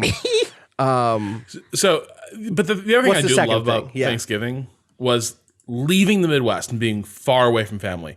Thanksgiving was impossible to travel for. Like, who's going to, like, on our budget, like, who's going to travel for, like, a 4-day weekend? It just couldn't be done. So it was also the first holiday that we were allowed to be our own and, like, have our own traditions. At which point, the thing I loved about Thanksgiving was it was 4 days where we were completely unaccountable to anyone. That's great. And we were able to address all the things we fucking hated about Thanksgiving growing up. And we were like, no, our Thanksgiving is going to be the opposite of all of that. And it rules. It's my favorite. It went from being one of my least favorite holidays to like, I love this shit. Hell yeah. Like, because it's going to be the good food. It's going to be no obligation to dumb family ritual. We're just going to have a good time together. That sounds good. Stuffing?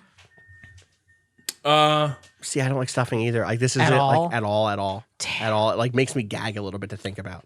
I love stuffing. So you ever make like stuffing out of like homemade bread? Yeah. With sausages and nuts and all that? Like Toss my some family diced still apples not- in there sometimes. All 4 of my families make distinct different stuffings, and they're all fine. And I'll bet you like mine. You just haven't met the right stuff. Right. Yeah, I just haven't met the right one yet. I've heard that many times. Yeah, it's yeah, I don't know. If you're out there and you had like a mixed Thanksgiving, I'm with you. I feel you. I'm suffering with you. If you had a good one, I'm happy for you. I'm not trying to take anyone's joy away. Anyway, that's our turkey conversation. Very funny. As a kid, nobody in my family watched American football, but I had a PlayStation and we always played Madden instead because we were like, that's what you're supposed to do, right? Something about football. So we played Madden. Me and my cousins played Madden every year. That's incredible. That's good. I will say anytime the Cowboys lost on Thanksgiving was good. That was a good thing. Yeah. I'll just say that for sure. Hey, I found a question here. There's a personal question bucket. I don't know. It's like just one that comes to me. Dear Waypoint Radio, you are recording a podcast where somehow we have not remarked on the announcement of a new Half-Life game, but maybe about hour and a half into a podcast you're recording, you could mention that there was a new fucking Half-Life game. What's that? Signed Anonymous. I don't see this one. I don't know. Yeah, I'm looking. I don't know. Yeah, it's I'll search for Valve maybe here. Let's see. Patrick Valve. Bucket at Did I miss Half-Life 3? vice.com. Yeah, is Half-Life 3 out? Yes. What's up with? You want to talk about this? Maybe no one else has. Half-Life is one of my absolute favorite franchises. I'm irrational about it. Like Half-Life and Half-Life 2 were like formative, like video games, like experiences growing up. Sure. And I am less interested in I don't give a shit if they like end the story. Like it wasn't finished at the end of episode 2. But I've always thought there's just a lot that can happen in that world, and I love the aesthetic of it so much. Like I'm very excited that they're making this, and I'm actually. Do you want to explain what it is for people who haven't heard this yet? Half-Life Alyx is a VR only game. It's a full game. There were some murmurings that it was going to be like pretty short, including someone in our personal circle, Austin, who said, yeah, it's going to be a short game. And apparently it's like 15 hours long. Which Wait, why'd you say like my name so accusatorily? I'm just saying you would, if you didn't see that comment, it's in our circle. You would have exposure to that comment. Oh, I see what you're saying. In a Discord we had. Someone trying to claim with inside information it's a short game. Is it not going to be a short game? No, it's apparently 15 hours long. So that's like pretty decent. Anyway, it's a prequel set between the events of 1 and 2, about sort of like the beginnings of the uprising that sort of like takes center stage as Freeman shows up in Half-Life 2. But there was a behind the scenes thing. Like Jeff Keighley is doing another one of his like final hours entries, which whatever you think about the Game Awards, like all of those are worth reading. Like it's very rare that we actually get like the kind of access that he seems to get with Valve.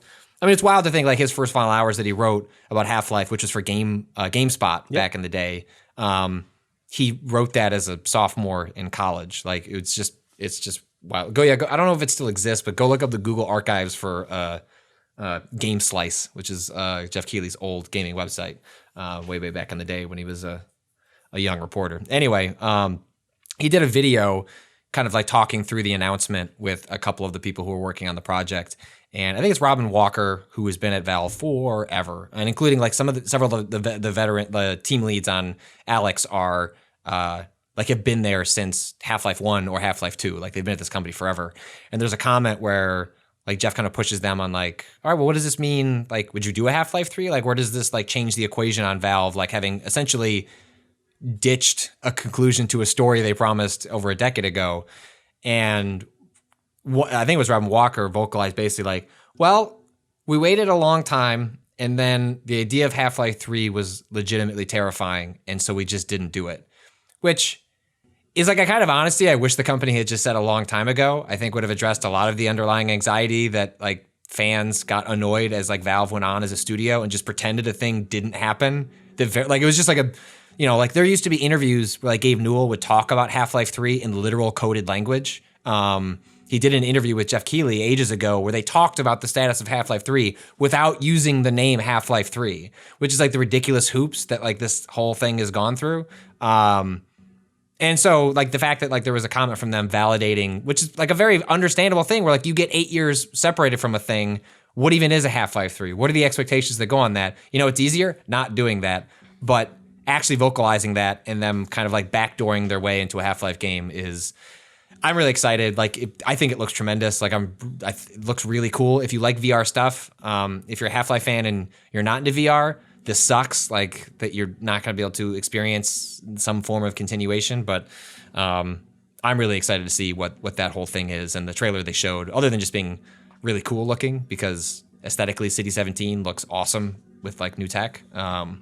It definitely has a moment. Excited. It has a moment that I think, like, for me, the moment I'm most like curious about is like 14 seconds into this trailer, and it's when the player playing as Alyx reaches out their hand and moves a bucket. They slide a bucket to the side and look around it, and it's like this moment of like, oh wow, everything is interactable. You're like immersed in this world.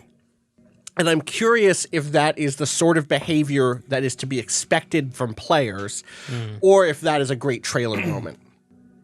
You know what I mean? Like, yeah, I hope that's the crux of it. I hope stuff like that is the crux of, like, is leaning into, if you're going to not let people play this game with a keyboard and mouse, then the experience should rely on experiences that would make no sense or be frustrating with a keyboard and mouse, right? Like, the idea of, like, controlling a hand that could move a pot does not sound like a fun gesture to do with an analog stick or a mouse. No. But is one that will feel natural. Like, I think, because like, what that sequence, like, you move the pot out of the way and like you can see through like a cabinet that has a hole. And it's like, if there's 15 hours of experiences that build on ideas like that, that sounds great. The briefs, we get brief glimpses of other areas in the game. It sounds like Half-Life has also low-key been like a pretty good horror game, like when it wants to lean into it, like the Ravenholm section of Half-Life 2. I don't know how that holds up today, but was like unbelievably scary at the time. Like the head crab variant that they do, like the spider, like the hairy one that's in Half-Life 2, still nightmares. And they show a sequence in the trailer for Half-Life Alyx in which you're in like some broken down building. It's dark. There's barely any lighting, but if you pause it and you look at the 3-second glimpse they give, all you see are head crabs just scattering about across this like dark, dank building. Just dozens of them crawling along the walls. No, thank you. And like, that sounds fucked up. And let's go. There's another sequence. There's also a sequence. You also pull off a head crab from your face. Like, when it jumps on you, apparently one of the mechanics of the game is you can pick up a head crab and throw it at enemies and have it attached to them, or take one off your head and throw it at enemies, which is good. Yeah, there's another sequence with like the thing that I'm talking about where like you're clearing stuff away on a shelf to find ammo hidden. It's like a shelf. You know, it's like a shelf that you would have in a pantry for real. You know, there's like flour and a big, can of some other shit and like a box of cookies and crumpled plastic water bottle. And behind it all is like a handful of shells for a gun. And it's like, I'm so curious about if they can sell those moments, because that style of interactivity is like one of the things that VR promised, or that VR proponents promised specifically, and that you don't really get, because usability ended up being such an important thing of just like, hey, you can't hide bullets in a game about bullets behind a bunch of shit unless it's coded in such a way that it's clear that that is where the bullets are going to be, or that like you have that style of like, Am I going to spend 15 minutes in front of every shelf, like lifting up the boxes? Which sounds cool. That actually but also, sounds all right. Exactly. That's definitely the question there. There seems like some cool stuff here. Like I think it does look like a really good trailer, or it does look like a really interesting, big budget VR action game. And so we haven't had a lot of those from like developers that I think a lot of, it's not saying that there are no AAA developers in that space. There absolutely are, but nothing I've seen or played has felt like, oh wow, this looks like a cool collection of things that could add up to something that would stick with me. So we'll see. Do you have an index? Did you get an index at some point? I did.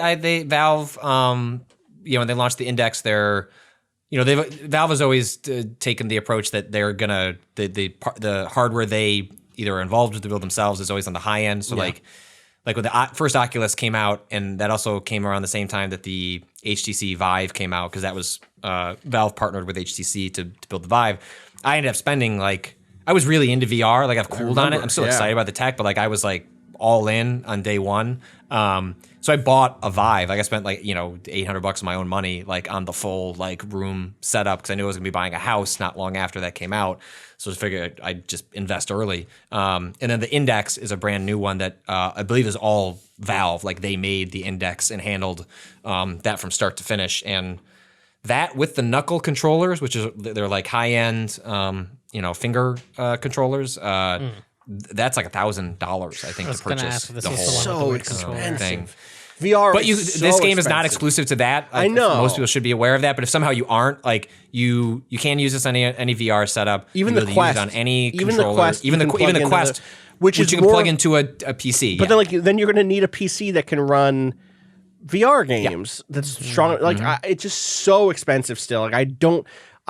I've seen people online saying like, "Well, VR is more affordable than ever." Like, yeah, and it's still so expensive. It's so more expensive. It's like yes and no. Like, yes, it's cheaper than it was before. Yeah, but absolutely. Like, no one should ever pretend it's not. That's all. And this game probably comes to PS5 if the rumors are true that Sony is doing an updated VR headset without like a bunch of cords. So like that is that is maybe for a lot of people the route that they'll actually end up playing this if they're interested. But yes, the Index may get. I bet it gets a price cut in between now and that game's probably not March 2020, but actually May 2020 launch. You think?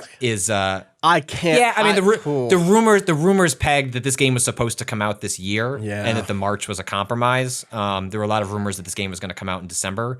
Even when I got the Index in January, Valve was like communicating, like kind of winking, like, yeah, we got stuff coming. We got like real games, like stuff we're making is coming, and that just never materialized. Which is why I didn't I set up the Index and then never messed with it because it's a huge pain to do all the wires. I think around the same time you had just gotten the Quest, and we're like raving about like it's so good, right? And it's like even as someone that like will go through the heavy lifting of setting it up, it's just a pain. So I was like, I'm only gonna sit and do that for something tremendous, which tremendous It would be, Rob said he's visiting my area over Christmas, and so he's like, I want to check out the Index. So, okay, I will set up the Index when Rob comes to my house. But then B is Half-Life Alyx coming out. I'll find some way to get that all set up. But the other small thing is, we didn't really address it on the podcast because it's all kind of like red lines in an imager photo, was whether something was up with Campo Santo's new game in the Valley of Gods, which had a really cool teaser trailer at the Game Awards, a year ago? 2 years ago? 2 years ago. The developers of Firewatch, who got acquired by Valve, about some ways through the development of In the Valley of Gods. They were acquired. The whole pitch from Campo was going to be, hey, this isn't going to change anything. We just get access to resources at Valve. We're going to finish this game here. Understandable cynicism that acquisitions at Valve are where games go to die, and then not maybe less cynically than like an EA, but still the track record is not great. And there were these red line images that a bunch of Campo Santo folks had taken the game's title off of their Twitter bios, and then the front page of Campo Santo's website no longer lists the game. You could find it if you dig around. It's just like parts of the website that weren't like fully updated. And then, I was in Jeff Keighley's behind the scenes thing. There was a mention that Campo Santo is collaborating on this. Whatever, we don't exactly know the nature of that. Campo Santo has not publicly said anything. I wasn't able to get any official comment when I reached out privately to kind of get a sense of where things are at. But that's a bummer. I mean, Campo Santo working on Half-Life, cool. Campo Santo not making The Valley of Gods, a game that looked like a really neat evolution of what they were playing with on Firewatch. Like, that sucks. I'd rather live in a world where we got that and they weren't working on Half-Life. 100%. I don't know the mechanisms that led to that moment. I'm sure they are complicated, but just from a 1,000-foot perspective, it's a bummer outcome for that to be where this all landed. Yeah, I wanted that game. I want that game still really bad, and I hope. It's tough because it's like, who knows? Maybe they get to go back and finish making that game. We don't know what the situation is, inside of Valve. There's a long history of like the hierarchy of Valve making it difficult to ship things. Right. We have no idea what the situation was. Like, who knows? We truly have no idea. Right. And there's such a limit to what we can speculate to. But I do know that I really wanted to play in the Valley of Gods. And so not having that on the near horizon does suck a lot and does just like frustrate me. Anyway. Could never play Half-Life 2. You never did? I tried, and I would always get sick at the airboat section. That section is also very long. It's not very... It was pretty long. It's pretty long. Having Everything in Half-Life 2 is a longer sequence than you remember. That it, is but 100% if you go back, the you're like, case. damn, Nova Prospekt is huge. I've lost like many saves to like moving computers and stuff like that, and I've had to play through it, and that's always the section where I had to stop at the end of that. I was like, oh wow, I don't feel well. Yeah. I don't know what it is. This next question comes in from Derek from Ottawa, who has a question that I think, Cado, you can shine some light onto. Great. So, says Derek, I got my copy of Pokemon Shield, and an old dilemma popped in my head. Should I be naming my Pokemon? Do any of you give your Pokemon names? It always seemed a little cheesy to give them names, but at the same time, they're like fighting for my entertainment and probably deserve a bit of respect, right? Please help me, Derek from Ottawa. So there's this move in the game called Snowstorm. Yeah. When a Pokemon comes out, it starts a hailstorm. Actually, I don't know why it's called Snowstorm. And Thanks, Game Freak. When you get when there's a hailstorm coming, it'll say like whatever Pokemon was buffeted by hail. Yeah. So I have a Snover with that ability called Jimmy Buffett. What if you decide to get rid of that move? No. Well, no, it's ability. It's an ability. It's an intrinsic. Oh, it's an intrinsic. You can't. Yeah. So it's always gonna. It's always going to do that. That's why. So it's is this an Jimmy argument Buffett. for or against naming your Pokemon? You decide. You decide, right? I'm just putting the facts out there. Yeah, I've always been weird about it, but I also like naming pets, so it's weird. Right. There's you know what it is? Honestly, I think it gets at an intrinsic tension in the world of Pokemon for me, which is if I give something a name, I'm indicating that I care about it. Right. But most of these motherfuckers are gonna go sit in a box. Forever. Yo, I didn't talk about this in the Pokemon section, but they have this new memories thing where you can like, hey, here's so and so's memories, and it's like, oh, they're still sentient and alive in the box. Wait, really? Yeah, it's like, oh, I remember. It's like, oh yeah, it's thinking about that happy time that it like talked to Pikachu while standing in the box and like learned a new move while standing in the box. While in the box. Yeah, just like they're like You only do they're like 2 talking days. to each other and hanging out in the box. The day you go in the box, the day you come out. That's. How are they only? They're aware in there. I thought the whole thing got turned into data and right. just got to. I figured they were always like being put into like stasis or something. Not stasis. They are in fact. Aware? Yes, and some of them are like, it's been a while since it's been able to get out of the box. It's kind of sad, and I'm just like, fuck. What is their surrounding like? No one knows. You can't open this door. They opened it, and they haven't given us any more information other than what they feel. Their memory, like that's all you get is like 2 or 3 sentences of the like a recent memory of that Pokemon. Yeah, and it's just like it remembers. What if your Pikachu came out and was like, actually, my name is Clyde? I think at that point I'd be down with them having names. Like, they should be able to name themselves. Sure. If they're able to have conversations in the box, then they should be able to be like, no, actually, my name is Clyde. They have language, right? They have to. They have language. I've seen Pokemon. So... They have that episode where they all talk or whatever. Squirtle Squad doesn't happen without language. Right. Probably. So. Kat in London writes in and asks, "Dear sirs," for putting it in Peppermint Patty voice, like not Peppermint Patty. What's Peppermint Patty's? Not Marcy. What the hell is her name? What? No, it's Marcy and Peppermint. It is Marcy. Okay, dear sirs, who still keeps it real the most? Serious question.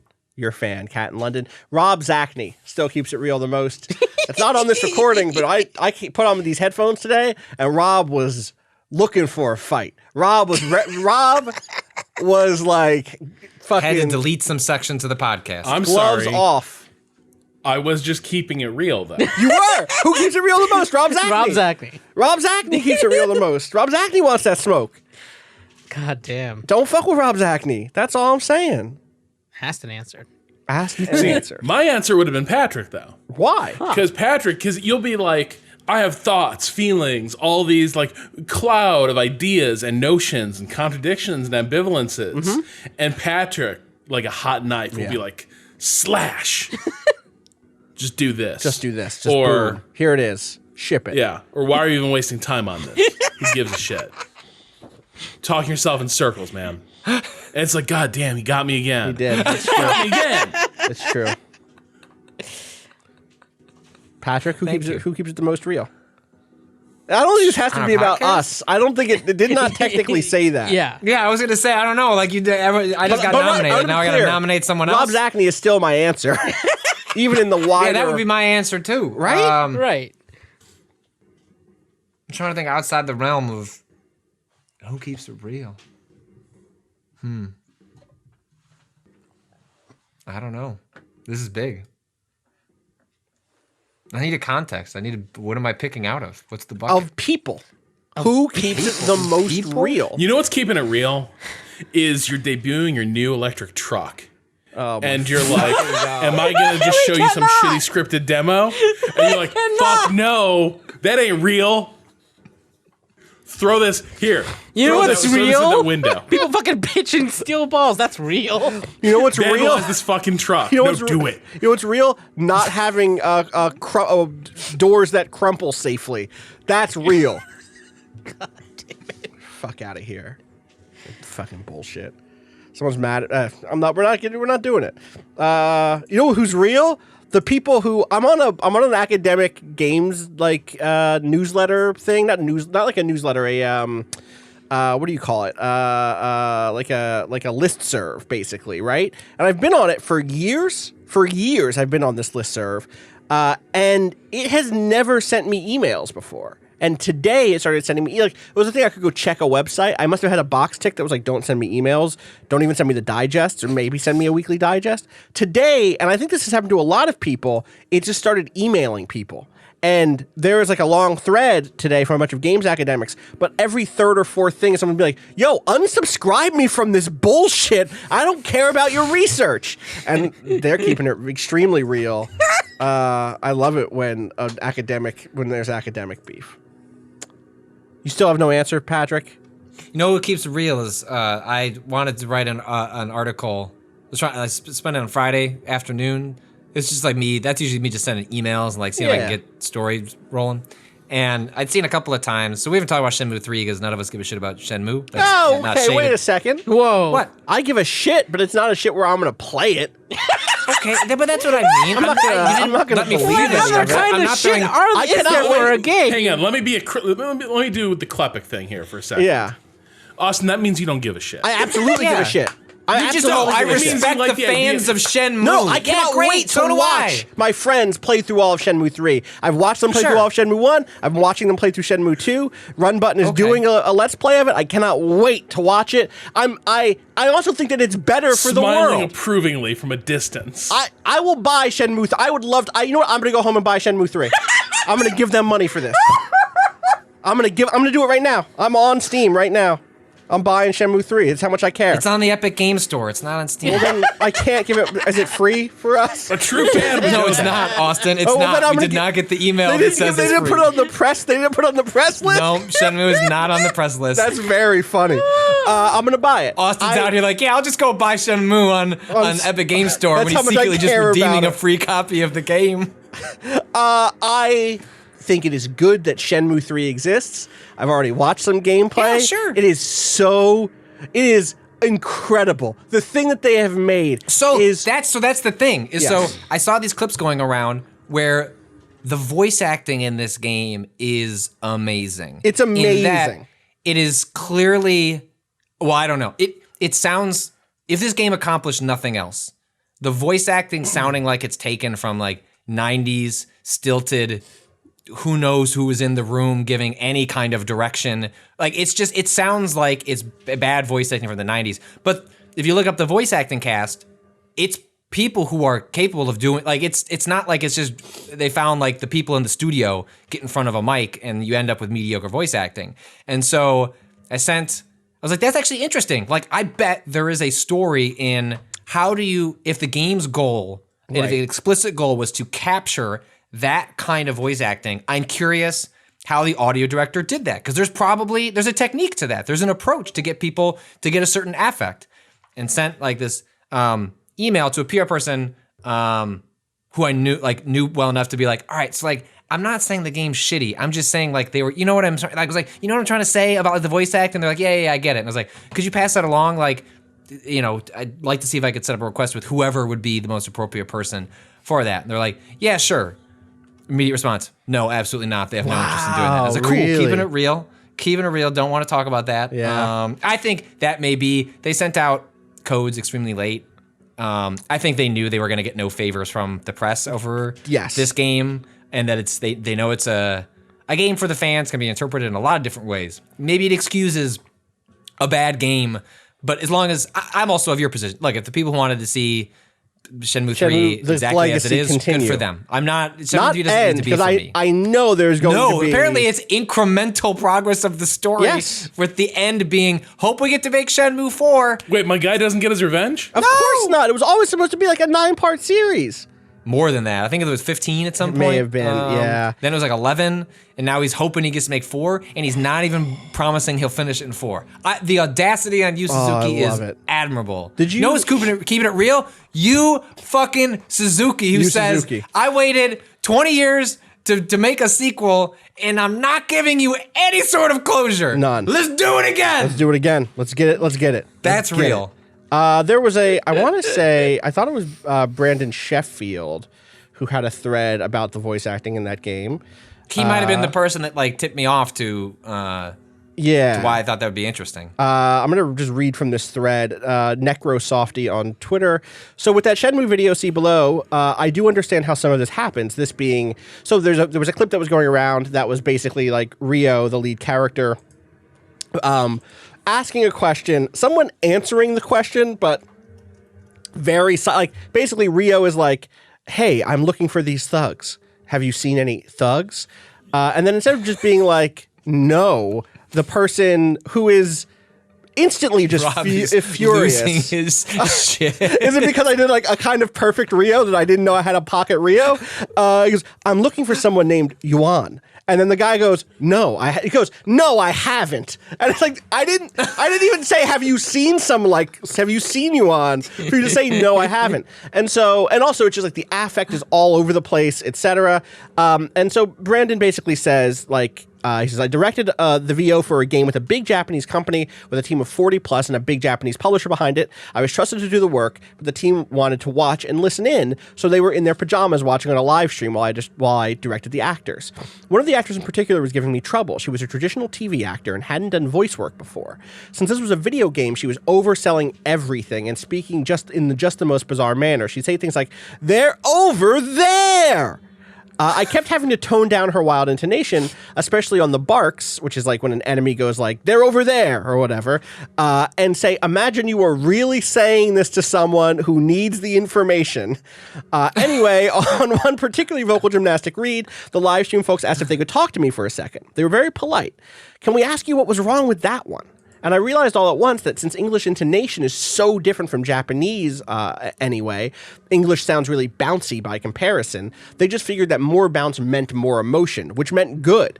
I reckon that a lot of people were even directed to add more of that because it sounds authentically English if it has a lot of variance to a non-native speaker's ear. Anyway, I explained that she was speaking the way nobody ever would in real life, and they were like, "Oh, that one interaction and their genuine surprise told me so much about '90s VO." This was an old guard team too, and that is still a cherished moment for me, even though the game was eventually canceled.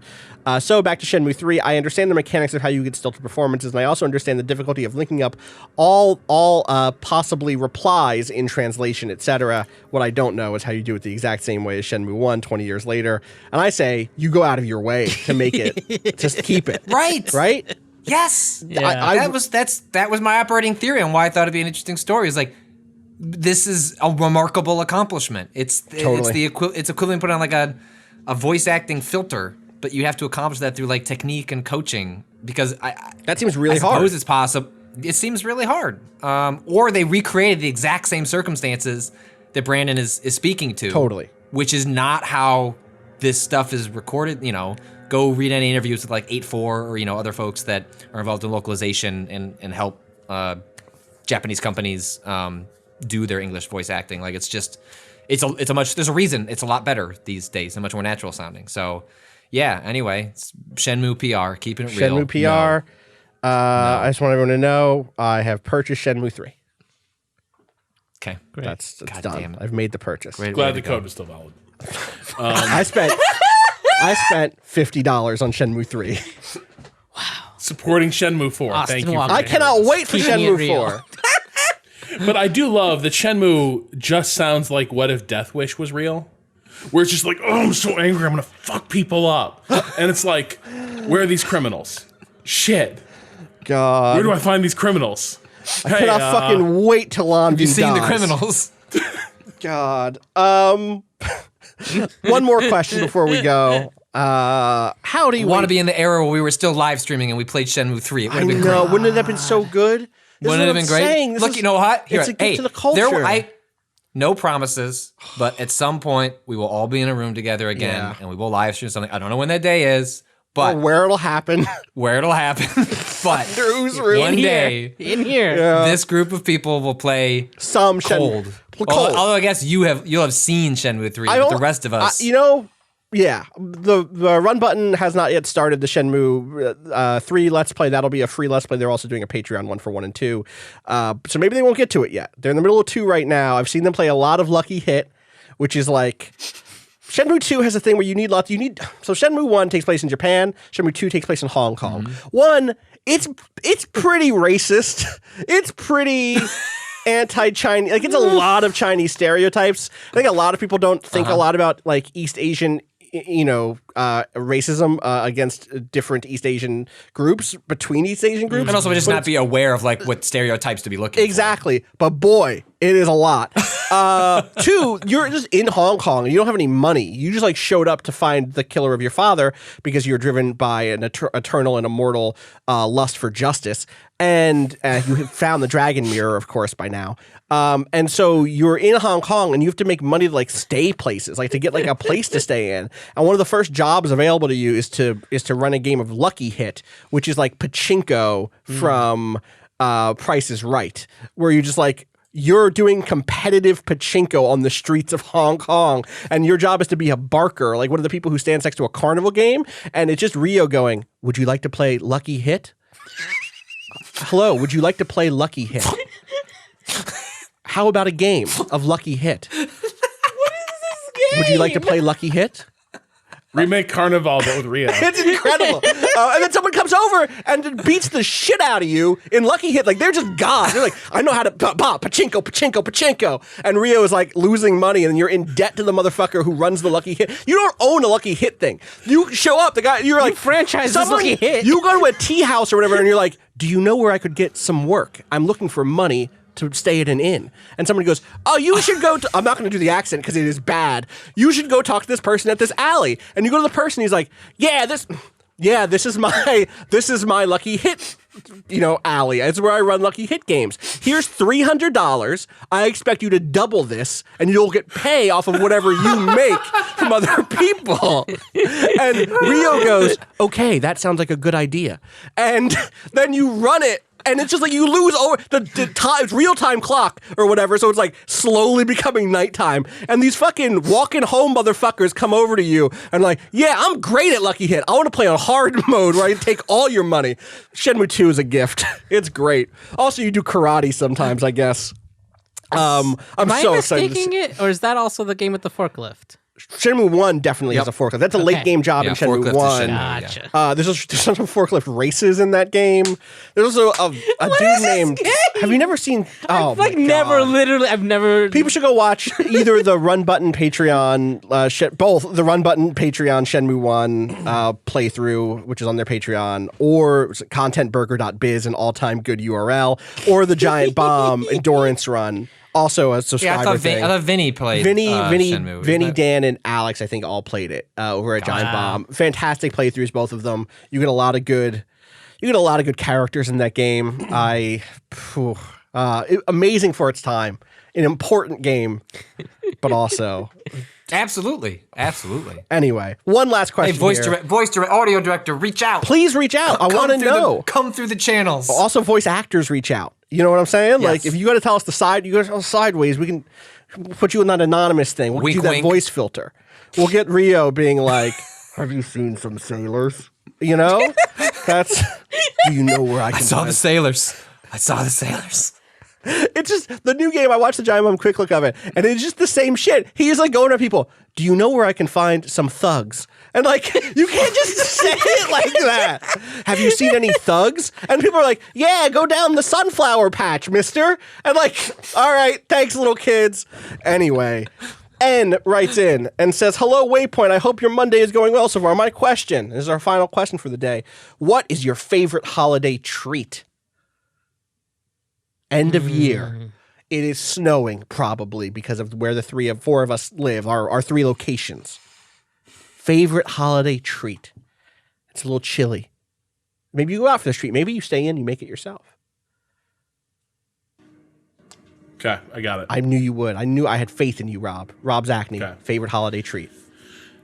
So, favorite treat isn't necessarily the best, but it's the one that, like, this is home. Yeah. This is I'm with you. family. This is childhood.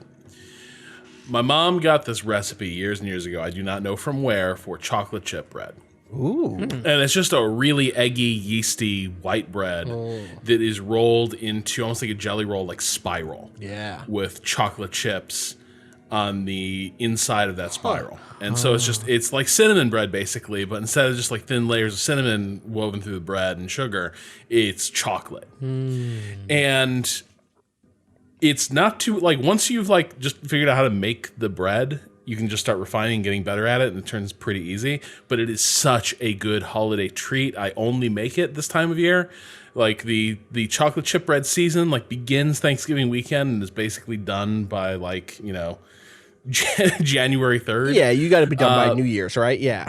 Yeah, pretty much. But this is the taste, like when mom would bake this stuff, it was definitely a signal that, okay, it is the holidays. School is winding down. Yeah. Work is wrapping up. As a kid, these things could actually happen. And you could be like, all right, chocolate chip bread's out, time to play video games and hang with friends and not do the rest of this homework. And that's kind of like, I try to keep that tradition alive. Also, it's a very easy thing to gift. Like, you know, each recipe bakes That's 2 a loaves. thoughtful You only need angle. 1. That's interesting. Yeah. You know, I do require gifts when people enter my house. So You're from the Midwest. Isn't that part it's of a the weird rule? it's a weird thing, you know, out here. You just need a Take gift off to your get shoes in and the you door. give someone a gift to get through the door. Right. Yeah. You're from the Midwest. You got all this aggression and this, like, you're waging this ongoing social Cold War. What better weapon than a baked treat? A baked treat. That clearly took a little bit of time and effort that you're giving to someone unsolicited. Wow. Damn. That would be nice, wouldn't it? Yeah. Cado, Patrick. Yeah. I got 2 answers. First answer, candy corn, because fucking Halloween's a holiday. I count it. Gross. Fucking love candy corn.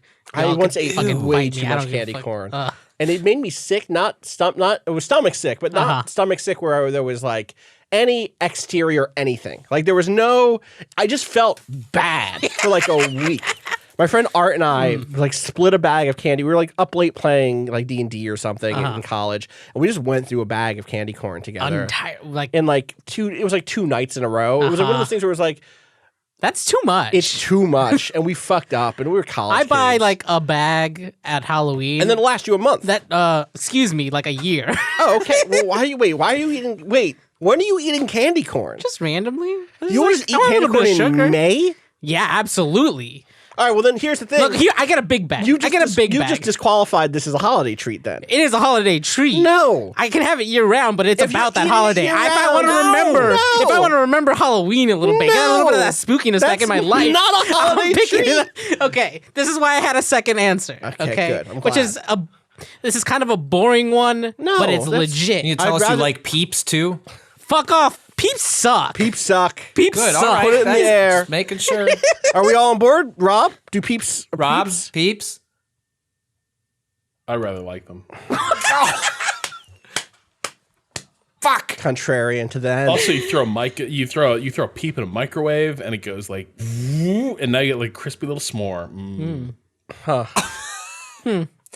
Yeah, I put it in the microwave, set it for 3 minutes, and watched that shit explode. Yeah. Okay.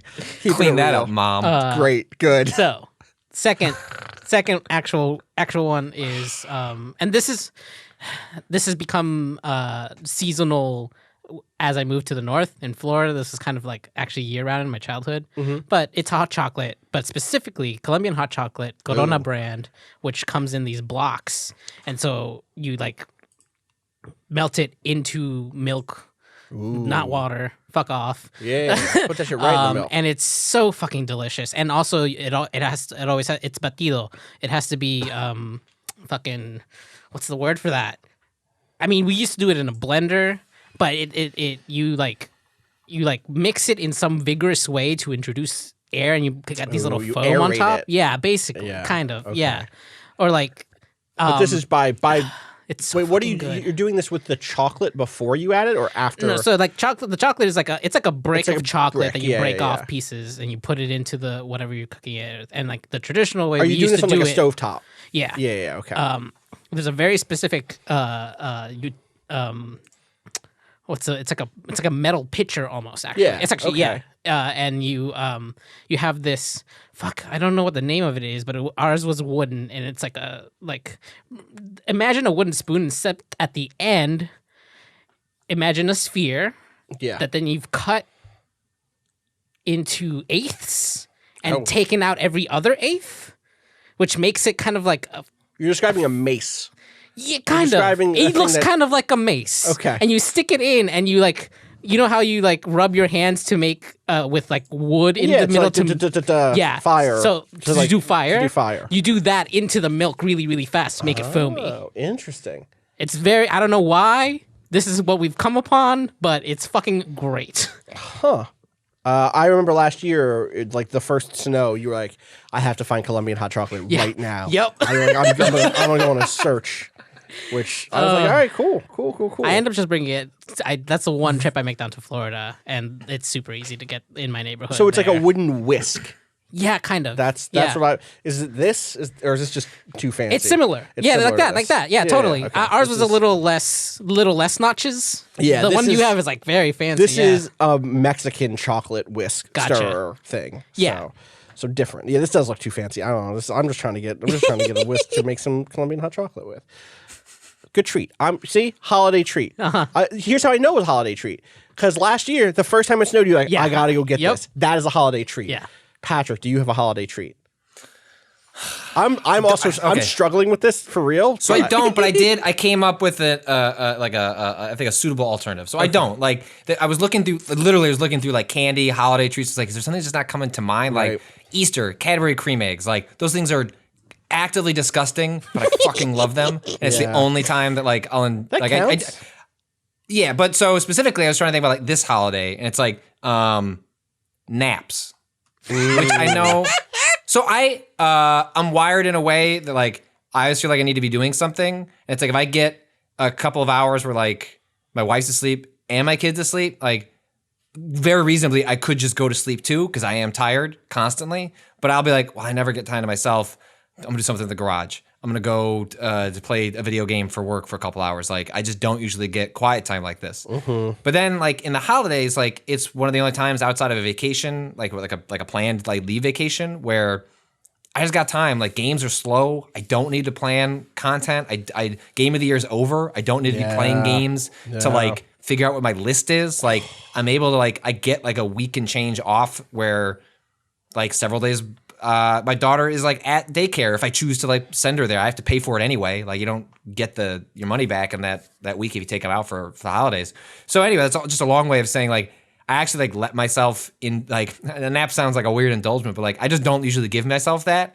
And the holidays are like the one time where like I'll let myself have a nap, and then I'm like, naps as long as they're like an hour, not in 90 minutes, not like a sleep. Which is like 3 hours and over. You just slept. You didn't take a nap. You slept. And you usually feel like shit coming out of that, which is also one of the reasons I'm usually nap averse. I'd rather just go to bed early than like feel like garbage for an hour afterwards trying to wake back up. But yeah, I think naps are like my holiday treat because it's the only time that I allow myself like the time because I feel like I have the time to actually give it. I feel like I'll accept that. It's a treat. Treat is broad enough, right? Mm-hmm. Treat can be whatever you want. a treat can be like, but I think that's acceptable to me. I've been thinking about this a lot because there's like lots of snacks and lots of meals and lots of things that are like, hey, this is my mom cooks this and I actually really like this, and like, but that's not really a treat in the same way. I guess I could kind of say it is. But the thing that actually comes to mind is like a quick thing you grab and like, oh wow, this is nice. This is like, I only do it in this holiday season is like street meat of like, you know, like halal style food cart, kebabs and stuff like that. Kebab? I've never learned the right way of saying if it's kebab. I grew up with kebab, and then wait a second, that's different. wrong. I think kebabs are a different thing Altogether. Sometimes. Okay. I believe you. I am putting my ignorance on display happily. But that style of like halal street meat is something that's like almost always I'm out shopping or I'm out like running errands and it's cold and maybe there's some flurries. That is when it is the most appealing and I let myself have it instead of going home to where I have food to eat like an adult, because I live like 3 blocks away or like 2 blocks away from a really good street meat cart and then like another 2 blocks away from an even better one. Right. So it's like I'm around it when I run at the bank or do whatever like that. And so like it's always been around, but like I don't eat from those places normally, not for any other reason than like I have food at home. Right. I'm gonna go home, right?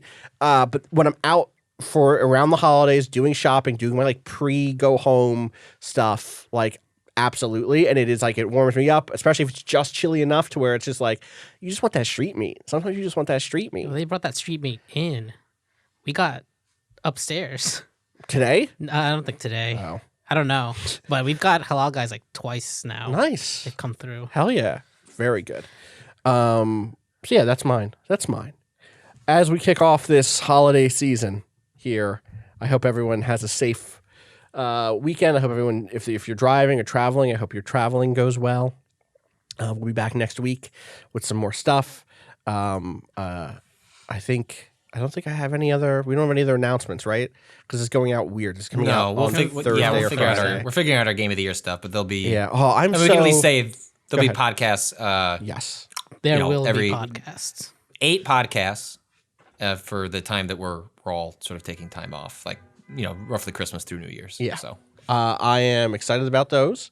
I am so excited to not have to do layout for the holiday stuff for the first time in years. We're doing a lot less of that on purpose. That's this year. good. It's mostly good. No one should. This was my cross to bear. This was my like weird project that I love doing, but ruined my holidays many years in a row. Glad to not be doing it this year. Can't wait. Hope everyone gets it done early and you can all just log off. Anyway, we'll be back next week with more stuff. I hope everyone has a great weekend and a safe holiday weekend if they're traveling. As always, thank you to Bowen for letting us use the track Miss You off the EP Pale Machine. Find out more about that at waypoint.zone/BOEN. Follow me on Twitter at Austin_Walker. Follow Cado at _Cado_appears. Patrick at Patrick Klubik. Do you know where I can find Rob Zachney on Twitter? At Rob Zachney. There it is. As always, you can follow Waypoint, twitter.com/Waypoint. Waypoint.vice.com is the address. If you have questions, gaming@vice.com. That's it, everybody. I know it's Black Friday tomorrow, but fuck capitalism. Go stay home. Yeah. Actually, let's go with that. Peace.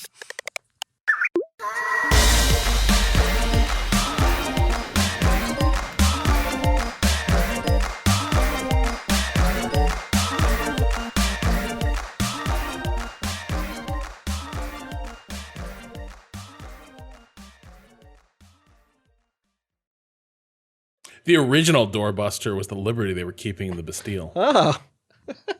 Huh.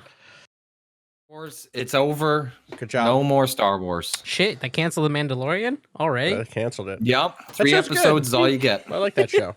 Did you watch it? Yeah. I'm all the way caught up. I'm really glad I waited. I haven't watched the third. I haven't watched the third episode. The third yet. episode's good. I really like the third episode, and I'm really happy. You know what, because Cado? Huh. We were talking about trying to do a Waypoints. Fuck it, we should just do the Mandalorian. We're just doing like, it. I We're actually in it. want to talk about that show. We're in it. Let's just keep rolling. Rob's not here yet. We can just start talking. No. We might have to do a podcast separately. We were talking. Oh, okay. Rob was trying to make us do Christmas movies, and let's do the Mandalorian. Let's do the Figure it Mandalorian. out. When do we want to do that? I don't. That was the big question. We like went over like what a schedule looks like for next week. We need to talk. We need to talk to you first to figure out what your schedule was before we could like. I'm fine. I'm around next week. Okay. Hi, Rob. Rob, you got like a whole is it plaid? Do you have a plaid on? Yeah. There's like a powerful lumberjack energy coming off of you because of the beard and the. Do you have a haircut? Did you get a haircut? What do you think? What do you think he does when he goes on these long walks? That makes perfect sense. Right. He loved Death Stranding. He chops some wood. He puts it on his back. Yep. He brings it over. He brings it over. No wonder he slipped a disc. Wow. Mean. It's not really. I guess you're right. Like He's out here hard cutting labor. lumber. That's fucking. It seems like a touchy. dangerous. It seems like a touchy area. Sorry, I did not mean that as an insult. There's a different way that Cado could have said it. You're right. It was a little more condescending, but I felt like Cado was showing respect. Okay, Yeah. fair deference. I would The way have slipped a I would have disc. said it would have been condescending. So Correct. I'm getting a beer and a seltzer, Sounds good. and then I will podcast with you. I'm excited. I'm excited for this mix. All right, Rob, your sound look good? It does. Okay. Great. You know what Bob Marley always says? The good times of today are the sad thoughts of tomorrow. Thanks, Bob. What? See, I was thinking in every life Beer you have some opened. trouble. Oh, right. Uh-huh. Yeah, okay. God damn it. Are we ready to clap? I'll let you finish. I'll let you finish Yeah. pouring, Rob. Let's do it. Let's do it at 9 seconds. Rob's clap is going to be 9 opening seconds. a beer. Already done. Missed it. What was that? 9 seconds. I said 9 seconds a couple of times. I didn't hear. Okay, that's fine. Let's do You another were one. talking to me about beer, and I was like, I love beer. That's her. 23. 23. Okay.